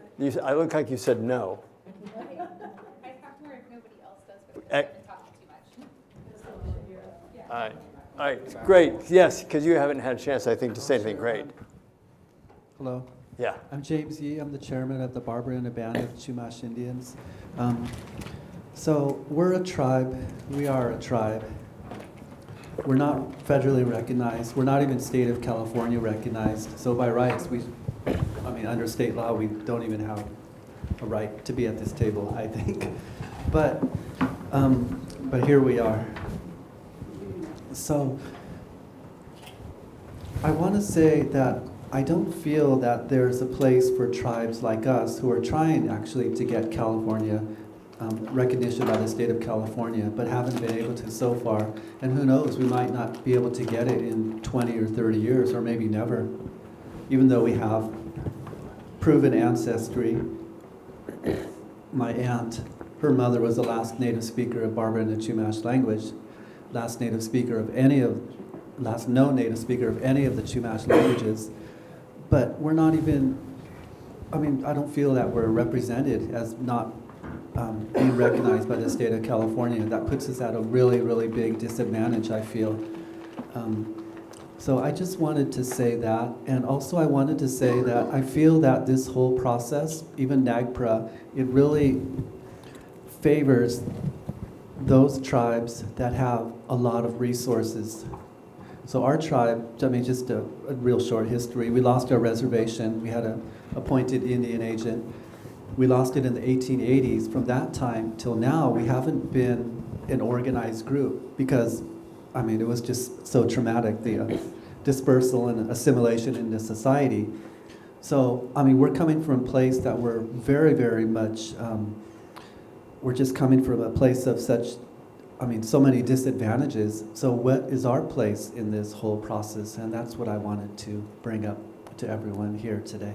Do you mind if I ask what you think would address that, or how that would be addressed?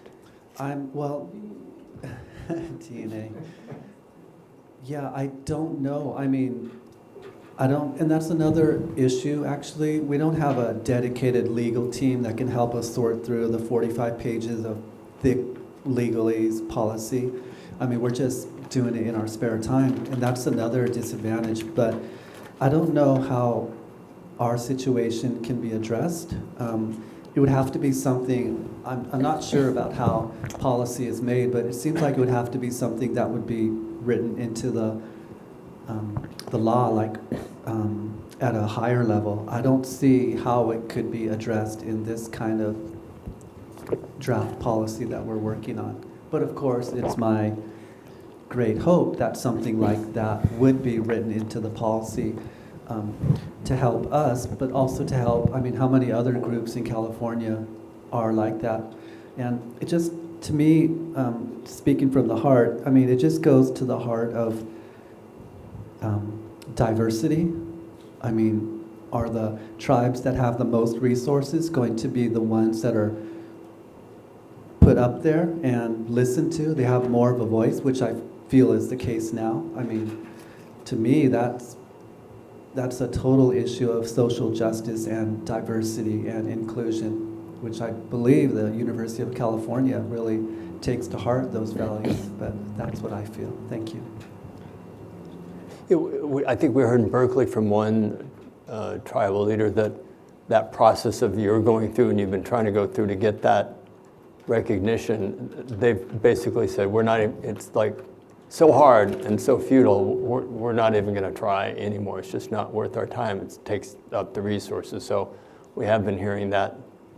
Yeah, I think in CalNAGPRA, there's currently a flaw about how California recognized tribes are going to be defined, in that the current law requires that the tribe be a petitioner for federal recognition and then meet all of these other requirements. I think changes are in the works. That's what we hear. That's what we hear. We are not in control of that process at all, but we hear that there are changes probably coming to that, and then it's up to the NHC to help define, or to give the California affiliation to those tribes, I think, once the law is revised to address that flaw. Are you talking about change the federal or the California? California law. Okay. All right. Thank you. Thank you. Thank you very much. Yeah. So you said you felt like you've been doing too much talking, but no one else is, so it's your turn. Okay. Wait for the mic. Okay. Okay, so then maybe I'll just start another conversation, hopefully, about the selection of committee members, Sure. particularly from the UCs. There's a line that says that their work has to be focused in California. What does that mean tangibly? What does it mean for somebody's work as a professor? Because you're choosing from faculty, I assume. What does it mean to be focused in California? Like, what's the bar of? What page are you on? Oh, let me pull it back up. I mean, it just might be easy, quicker for them to It's on 14. 14, thanks. Of version 2? Or Yes. Yeah, okay. I believe that was put in there because of the comments that we received, that there must be, are you talking about the preference shall be given to members of California Indian tribe? No, not that? Where? Yeah, let's make sure we're talking about the same thing. I'm talking about 3A, where it says that they have to have a graduate degree in these fields with a focus in California. I want to know how you're going to determine that it's enough of a focus, because there might be somebody who is Native or does Native American studies who's done one project on work in California, but is it their whole body of work has to be from California? Like, what's the level that you're asking for the selection? I think flexibility in this kind of requirement is actually a great thing, you know, because we want people who are going to be focused on the ultimate goals of the policy, which is repatriation. So to have that not so narrowly defined and to say, oh, they must have all of their body of work or they must have 10% of their body of work actually works for us. I think it's only that, you know, recognizing that most of what we have is from California, that there should be some knowledge on that is the answer. Liz, forgive me if I'm wrong. I'm pretty sure that's a mandate from the legislation. I think that's a mandate from the legislation. That wasn't our creation. Right, yeah, because we actually discussed that we thought there was a real problem with that in our work group. Yeah, that's not from us. That's from the law. I don't think we have direction on what that means, do we? No, and like I said, I think, you know, sometimes when you get too, you provide so much clarity, then you don't have flexibility. So I think this is one of those areas where it's just fine the way it is with the focus in California, with recognition that there needs to be some kind of knowledge or the ability to pick up that knowledge. And remember that there's also an exception path, so that if we have a highly talented person that we have no doubt has already started down the path of learning California, and that we have no doubt that they can go that way, and they've done great things in some other place, and we think that we can benefit from that. There is a path for making exceptions, provided that there's consultation with tribes and that there is, that the ultimate reason for that exception is the repatriation. Do you mind if I ask, is your concern that depending upon the interpretation, somebody would be excluded that you don't think should be, or that somebody would be included that shouldn't be? Either way, the concern more, I'm just wondering, sorry, I'm either way, really. I think that there's room for somebody to be, I mean, I don't know that it would even happen that somebody would be chosen who's not good for the fit. I'm thinking about a scenario in which UC says, well, we don't have anybody who focuses on California, and so we can't fulfill this requirement in this way. I just want to make sure that this position, that doesn't happen. So in that case, I think what she was saying is the exception rule would come into play. Okay. Well, Right, thanks. and the other issue is that NAGPRA is federal law and applies to all of the others. So my difficulty is not in doing California repatriations and that body of knowledge, but for instance, we had Fremont collections. That was not my area of expertise. And so I really relied on our Southwestern archaeologists and our other Native Americans, the Southern Paiute, for instance, and the Hopi and Zuni. Those were incredibly important people. So by this, it basically cuts out the other, for us, it was like 25% of our collection was from non-California situations. I need that expertise. We have 2 California Native American representatives on our campus that are on there, but we have 3 that are Native American from other tribes, or no, more than that. Probably 4 or 5 that are Native Americans from other places. One is a Native Hawaiian economist, right, Randy Akey. He would be excluded from this, but he has Native Hawaiian ancestors that he needs to take care of. So I don't want us to be, I mean, I know this is law and this is something that people are looking at right now with the Gloria bill, but that's my concern, is that we don't so narrowly define who sits on these committees.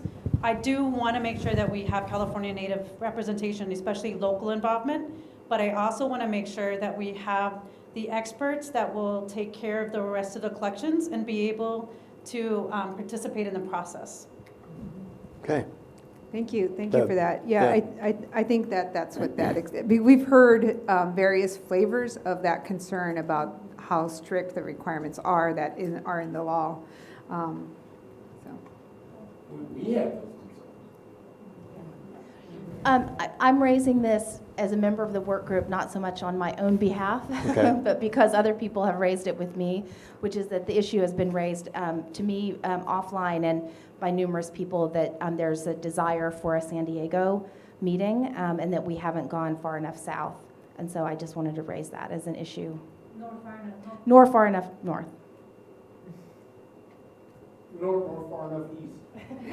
No, I'm not kidding. No, that's true. That's true. Huh?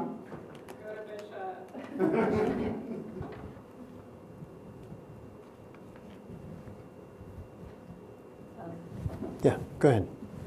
Okay, I feel like I've talked a lot too, but I have a couple of things that I wanted to ask for assistance with.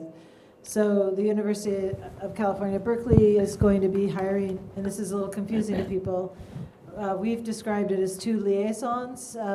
Today everybody's been talking more about coordinator. The job title and the responsibility should be developed by us. But basically we've already put out a search announcement for a NAGPRA liaison. So this would be somebody who would be put in our office, not in the museum, but in our office, who would be doing outreach to tribes, traveling to tribes, inviting tribes in, doing consultation, communicating with tribes, doing proactive communication with tribes. In the past, our university has not really reached out, especially to tribes that were non-federally recognized tribes. We just hadn't done it, and now we want to start that process, and we want to open lines of communication. And so we're going to be sending out the job announcement more broadly, and hopefully it can be circulated. It should be somebody who has knowledge of NAGPRA, but also knowledge of California's preferred. So we're going to be looking for a good person there. Also, the university is going to hire a tribal liaison, but this is a different person, and that's a broader responsibility. So that would be somebody who would be working with our Native community on campus, but also reaching out to communities, tribal communities up and down the state and nationally, and trying to improve our relationships with tribes, paying attention to things like admission of more Native American youth, support for those people once they come on campus, hiring more Native American faculty, establishing a center on campus for Native Americans, which we don't have presently. And so doing this, we're hoping to get somebody who's going to be a good communicator. That person will be located in our government office, but will have a line of report to the chancellor. And so it will be a person who's fairly high placed in the administration at Berkeley. And so again, we'll be sending out a job announcement, but also consulting with tribes about what you would like to see. Because this person is supposed to be communicating with you about your concerns on our campus. And so what is it that the tribal people would like to see in such a person? So I just wanted to let you know about those developments, and that we'll be reaching out to people, or we'll be looking for tribal input on these positions. Thanks. How is that? How could, if someone here says, I like what I just heard, I'd like to provide that input, what would they do at this point? Well, at this point, you could write directly to me, and my address is rugg @berkeley.edu. And we're also going to be sending out the job announcements to the representatives of tribes, okay. So that you will have information also. Yeah, I wanted to make people So the aware. announcements will be going out, but you're still, even after the announcements go out, are open to, Consultation. I mean, the NAGPRA liaison announcement has already gone out. okay. The tribal liaison announcement is still in the works, so we're still trying to collect information about what people are interested in, and hear from you about what you would like to see in such a person. And these are newly created positions? They're both newly created positions, additional positions in our university. Thank you. I'd like to tack on to that, and I'll bring this up at the advisory meeting on Friday too, because it's more of a UC-wide thing, but I think that to note, Berkeley's establishing this position in their governance office, correct? And that it would be worth exploring this. I had an offline conversation with someone at our last session, but exploring this at UCOP in the governance office. You have a state governance office and a federal governance office, and if you're really going to put this into action and take your relationships with tribal nations in the state seriously, it would be best if you did that at the president's office as well. Just to be cool. Use the mic, please. Just.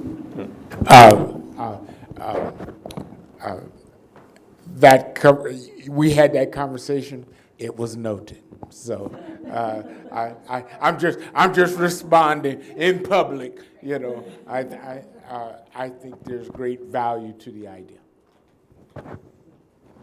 Resources, by the way, not only do Native American tribes need some resources associated with repatriation, the university does too. And I know if we asked you, you would say, because it is not inconsequential, the resources needed to effect it and to effect it rightly. And this might be an area where we can all have common cause, quite frankly.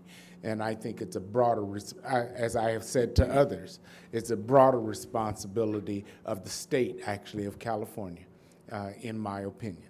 But I'm just one little member in the state of California, but I actually do believe that. So, but in terms of that particular issue, given what I have been impressed with, the sense of independent nations governance, that spirit among Native American tribal communities, and the need to have high-level engagement to respect that level of governance, I think it's important.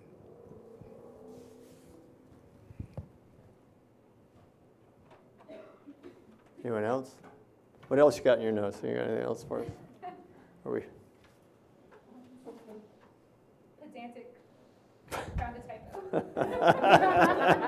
We'll take it. I'll give it to you later. All right. Well, if we're down to the typos, maybe we are getting close to done today.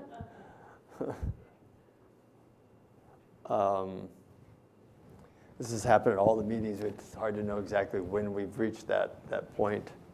But I think maybe we got there where we've, at least for today, this time, this place, shared what needed to be shared. Why don't we just read through the different themes on the handout, just in case? You know, I was looking at that earlier, trying to see what we had overlooked, and I mean, there were a couple like procedural guidance, et cetera. But yeah, if you want to take a quick look at the matrix and see if there's something that wasn't touched on, or particularly something that's in yellow where the university was saying they were see, got it, got one right away. There we go. Thank you for that. Sorry.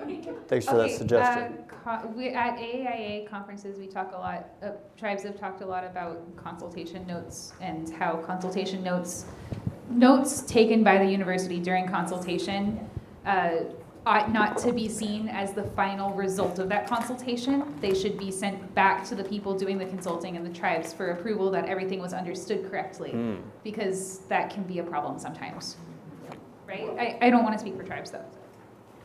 It was sort of twofold. It was that if you are in a room with the tribe, you're there for tribal consultation and you're taking notes, make sure that those are just considered draft. They go back to the tribe. to make sure that they were clear and accurate in their note-taking, and that there's also some sort of security around it, so that if it just gets put into the database, then other tribes might be able to see that, or members that don't have a proper authority to see them.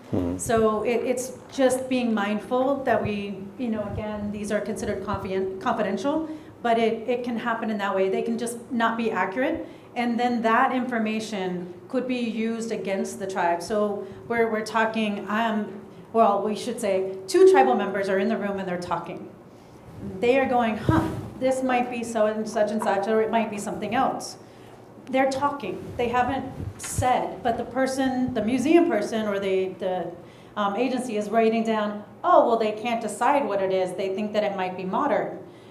That's not what they're saying. They're having a private conversation. They're going to go home. They're going to think about it and talk to people. So those notes should not be used then against the tribe. They should be reviewed and then updated until that is kind of final, and then a decision about where they reside. So that was kind of the gist of it, but since we're doing this policy, it would be great to sort of have some kind of reflection of that. Thank you. Yeah, that's important. I think that's a good thing to put in one of the appendices, on the process for consultation, so which we'll be talking to you about, but that's a good point. Yes. Wendy, I wanted to comment that our methods of communication among tribal people is different.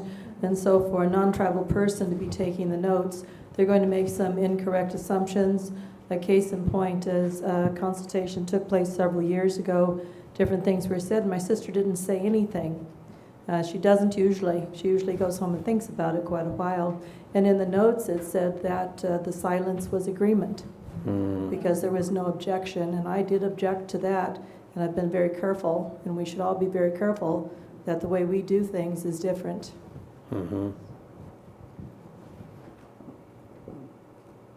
Anybody notice anything else in the matrix that jarred anything? Or I'll ask those of you who are tasked with revising, is there anything else that you would like to seek input or comment on?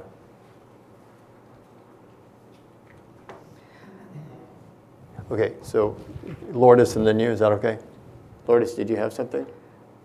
We haven't talked about loans. Loans from UC to other institutions is not covered in the policy, and one of the comments that was submitted, said, shouldn't you also talk about that? And we thought, yes, we probably should. And there are ranges of what we could do with that to an outright bar, or we can set standards similar to our own to say, like, you must comply with university policy, regardless of where it goes. So I'd like to hear some feedback about whether you think there should be loans from UC to other institutions when there is, to be clear, I think that this would only happen when there is tribal interest, but do you think that we should be able to do that, and in what circumstances or what things do you think we should address if we do allow that to happen? Coming back just for this, because that was a little hard to, so you're saying you're anticipating the only time loans would be made is if a tribe had an interest in that loan being made for some purpose? Right. That the UC is not going to initiate or respond to requests from other institutions for loans? Well, that's a good question. I think that to me it seems like there should be an interest. It should be an expressed interest from a tribe, but it could be that it could come from another university that's making the request to UC, and minimally they shouldn't be allowed to use them for certain purposes. But if they do, I mean, that's why I put, like, okay, should we outright bar it, or should we say if there is an interest from another university or another tribe that wants cultural items or remains to go to another place for whatever purpose, that they meet the requirements of our policy, that is, that it be with tribal consultation and that there be tribal approval. To me, there's those two sort of minimum standards. Either no, we say no to that concept at all, or we make it so that it's similarly to what our conversation earlier today about when we have items that are in another agency's control, but that we say you have to comply with our policy, otherwise we're not going to hold them anymore. So in a similar way, that's how I was thinking about it, that if we make a loan, that minimally the rules that we have for certain activity must be applied and complied with. Yeah, I think that helped. So any thoughts on loans? Just don't do it, or only do it if it serves a purpose of one of the what I saw a lot of people just going, I don't know, that just seems kind of strange to even be talking about loans. So, but it's going to come up, so what do you think? Well, they have been done in the past, yes. And I don't know. It is a hard one because for us, as culturally, there may be opportunities for us, but for other institutions, no. But it is going to be a case-by-case situation, and I think with the ability to see what they want, see how it's going to be used, and hearing the horror stories about people not returning things, that's what makes me apprehensive. Yes, about it. at one of our other sessions, there was a distinction made between loans to other institutions and then loans to tribes. So maybe you're having a ceremony, you want, Well, okay, right. Well, because that's an important distinction between, loans for ceremonies I could understand, and there are many, especially in the Northwest Coast region, this happens quite a bit. And so that would make a lot more sense. I wanted to see if this was a distinction between a loan and a transfer, because one of the things that I know Val had mentioned, and I think other tribes had mentioned, was transferring things, say, away from Berkeley and into closer proximity. So for instance, Berkeley's Shumash materials would come to UC Santa Barbara. That would be a transfer, not a loan. That's correct. Right, and so I just wanted to clarify whether that was the case. It seems like there's room if the tribes want, then it would be great, and that could be arranged to have everything that's kind of far away back home into the territory, regardless of NACPRA. I mean, you guys should speak to this.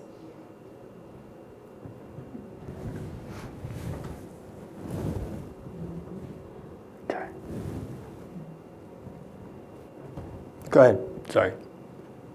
So Wendy brings up a very good point, and so does Julie. We want those things returned home, and whether or not we access them or use them in any way, that's part of this, but just to get them back in the area where they came from, just in the same way that we want our families back.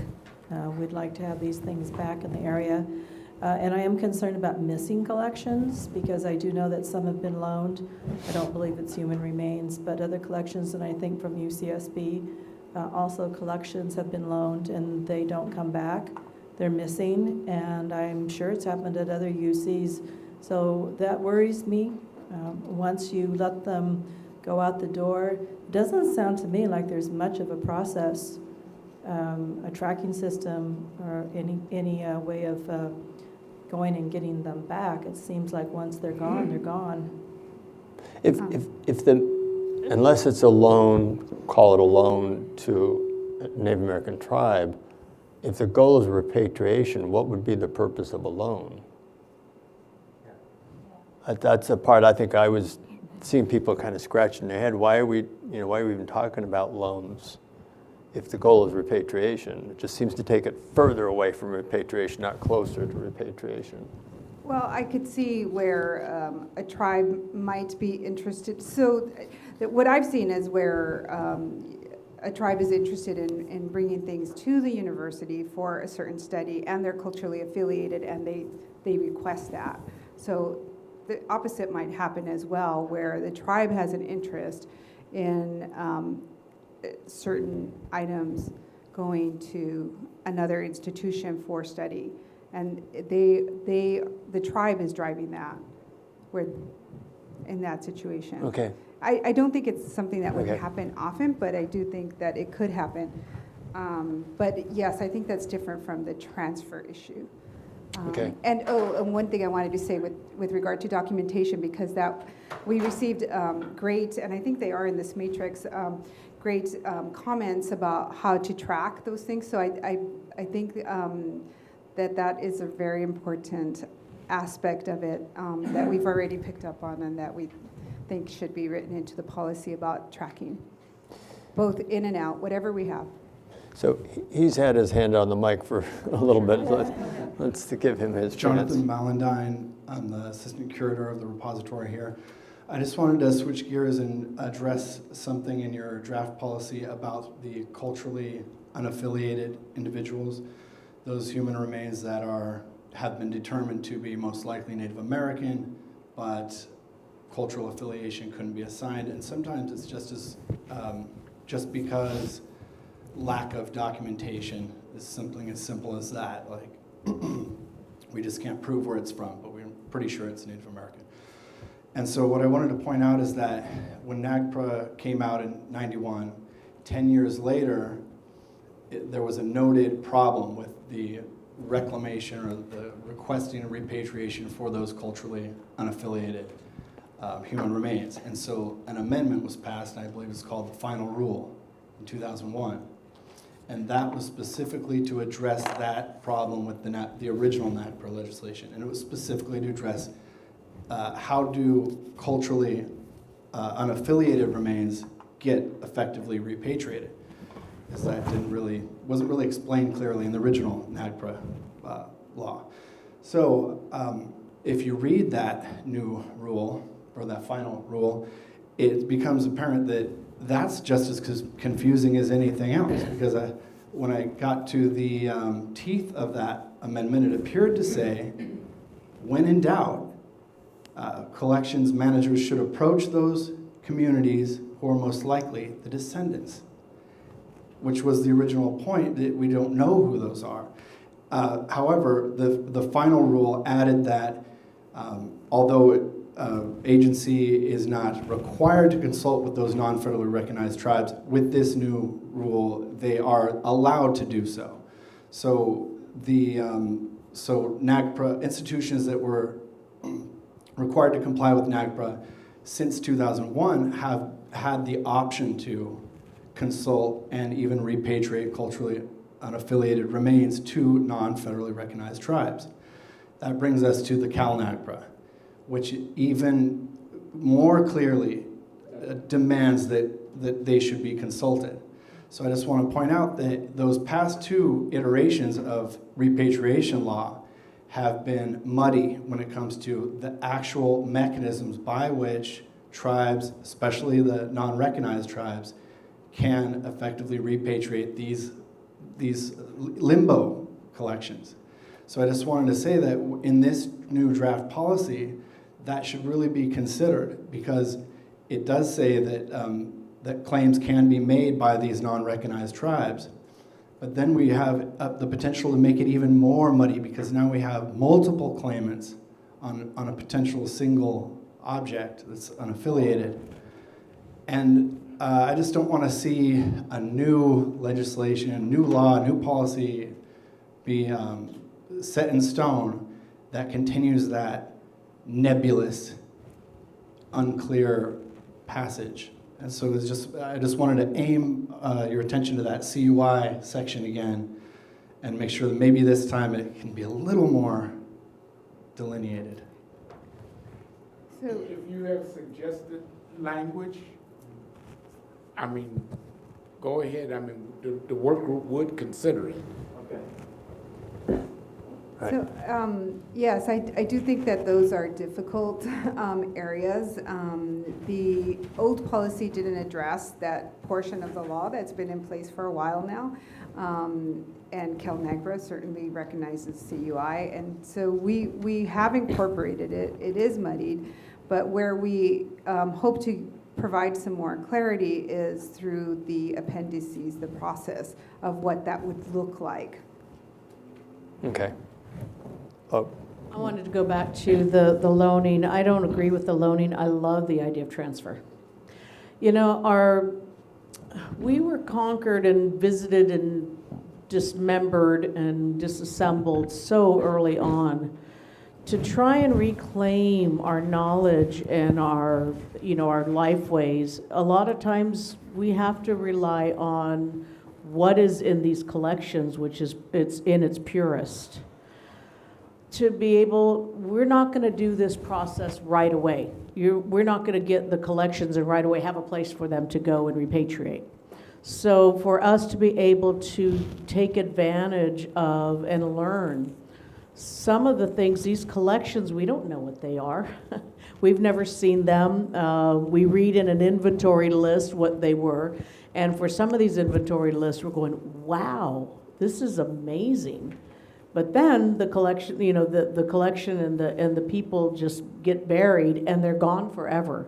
We will never, ever access that information or see it ever again, which is sad to me at one point, but in the other side, that's the goal of getting our ancestors back in the ground too. But what we still can learn from as tribal people and visiting our ancestors and looking at collections and not having the ability, whether it be financially or time or to go visit these other institutions, it's really hard and we don't do it. We just don't get out there. So would this facility have enough room that if we say, let's transfer? So that's something to think about too. But, speaking personally, I deal with a lot of my relatives and I've seen them in place and I've seen, just how beautiful they're laid and the things that they've possessed or were given to them. Just like we do today. I mean, history in that way, in that cultural way, we've always done that and honored our relatives in many parts of the world and other nations. But I'm not going to, everybody can speak for themselves, but it is a beautiful thing to witness for me. So to not be able to, look at them, hold them, we'll see. So to put that in policy, to have that transfer and, open it up so that we can spend time. Because like I said, it's not going to happen overnight that if we retrieve these items and these people, it's probably going to take years for us to figure out where they're going, how they're going to get there, and create the space for it. Just to be clear, so short of when repatriation occurs, there would be situations where you would like to see them transferred to where they're closer for access until they're repatriated. Yes. Is that what we're saying? Okay. Yeah. All right. Yep, right next to you.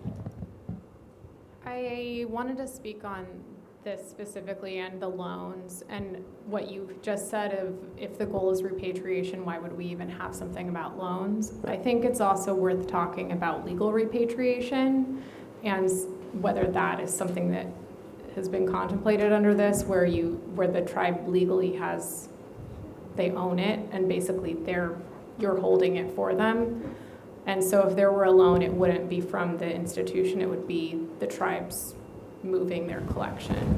So I don't know that you need to talk about loans in the sense that, like, if you can identify a tribe that has asked you to loan a collection, then you can identify a tribe to repatriate legally that collection too, right? Is that make sense? That makes Or a am I lot of sense. talking No, it makes a lot of sense. We have talked about transferring the control in the policy, but I get what you're saying, and what other people have said is, like, if you're loaning and with their permission, then you might as well repatriate, and then it's within their own control to tell you what to do with it. Right. Right. Anything else? Yeah. Mike, over here. Just from a collection manager perspective as well, like when we're thinking about transfers, if we are going to transfer them, there's sometimes non-NAGPRA eligible materials that go with the NAGPRA collection that we don't want to create split things, so you'd have to probably include those when you write that into the policy.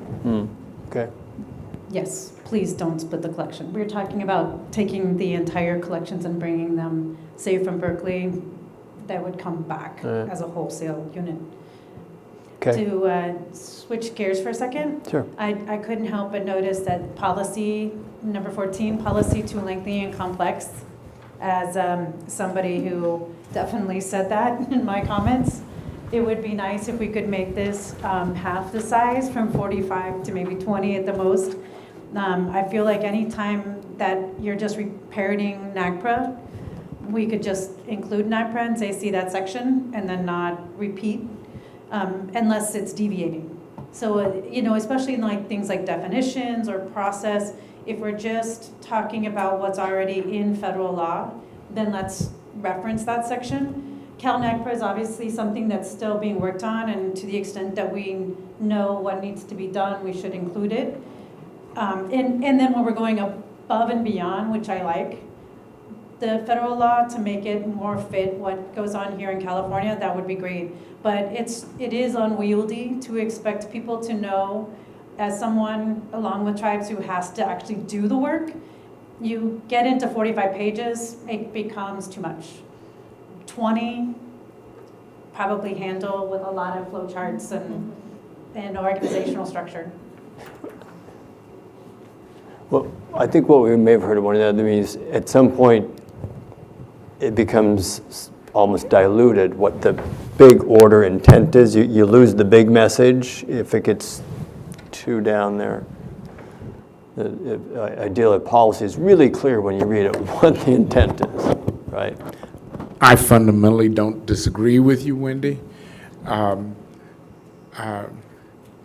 My experience having done these visits is what I encounter is a lot of trauma with respect to UC and its relationships with the tribes and relationships with Native American remains and cultural artifacts.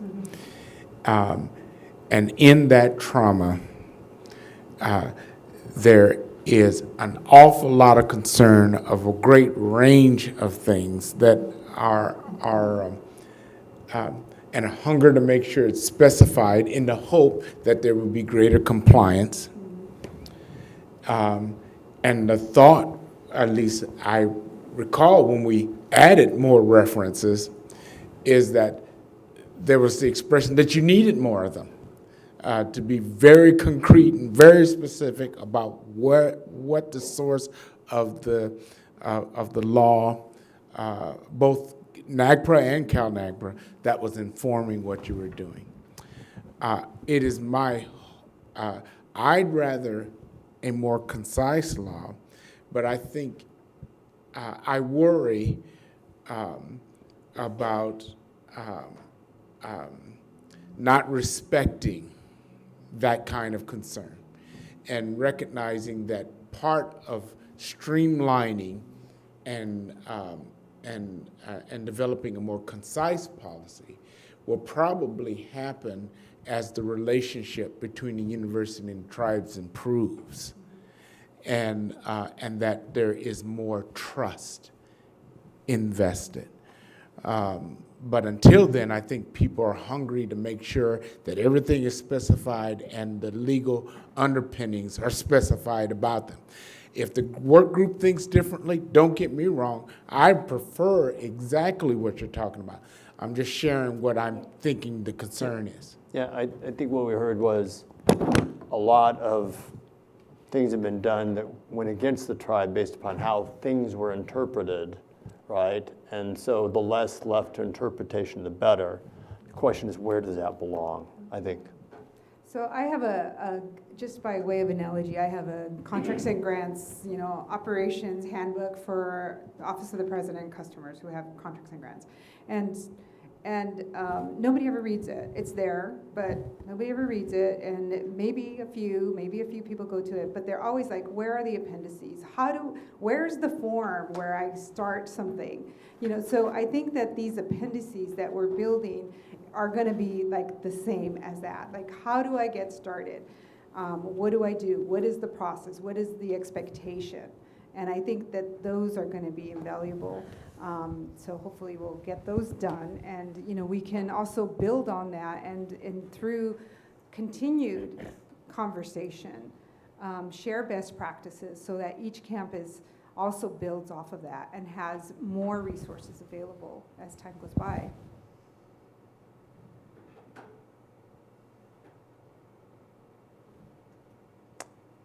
I think we're there. Any parting thoughts? Michael, I know sometimes you at least appreciate the opportunity to say thank you. Well, I think, first of all, another thing I have become very sensitive to is that the resources that Native American communities, tribes, families, and friends have to expend to help us do what you want us to do is not inconsequential. The travel, the time, the other kind of resources. And so I don't think I acknowledged as much in the previous sessions as I'm going to acknowledge right now, my awareness of that. And so just to thank everyone for what has been involved in trying to help us improve upon what we are doing. So I want to thank you. I thank those who have been live streaming, spending their time, effort, and energy to, if only to provide a witness, I'm using your word now, of what the process is. We're hoping to get to a new day. And I want to honor the efforts people are spending in partnering with us as we try to move to that new day. I know we have made notes of the important parts of the conversation that we have had here. We hope you will see these perspectives incorporated in the next version. And so we want to make sure you have that to see and that we've done a good job with articulating how we have incorporated these perspectives. I think the other thing I leave with is just the long duration of pain associated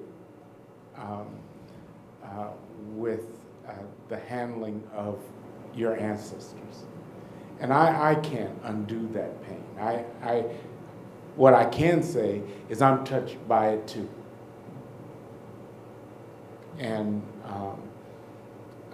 I hope we can all get to a place where we can say, I don't know your name, but where we can say how we're handling them now honors them. And maybe we could even say it's beautiful. I heard that term and it was meaningful to me. So thank you. I look forward to the continued partnership to move this forward, not just in the immediate future, but in the long-term future. So I said too much. But thank you. Thank you. All right, everybody. Thank you very much for your time. I would just like to thank everybody to mirroring your policies, all the work that you've put in. And it's going to be very helpful to everybody. I sometimes sit back and wonder how many other peoples around the world have to do this. We're so interesting, our people and our bodies and everything, that we're in collections. How many other people around the world are in collections? So what we can do with this is help the other nations in the United States follow suit and have their ancestral remains and items returned to them too. So we can make a huge mark here in this process. So thank you for being here, and also you for being here representing the Commission and our other tribal members and families. Thank you. Thank you. Good. Thanks.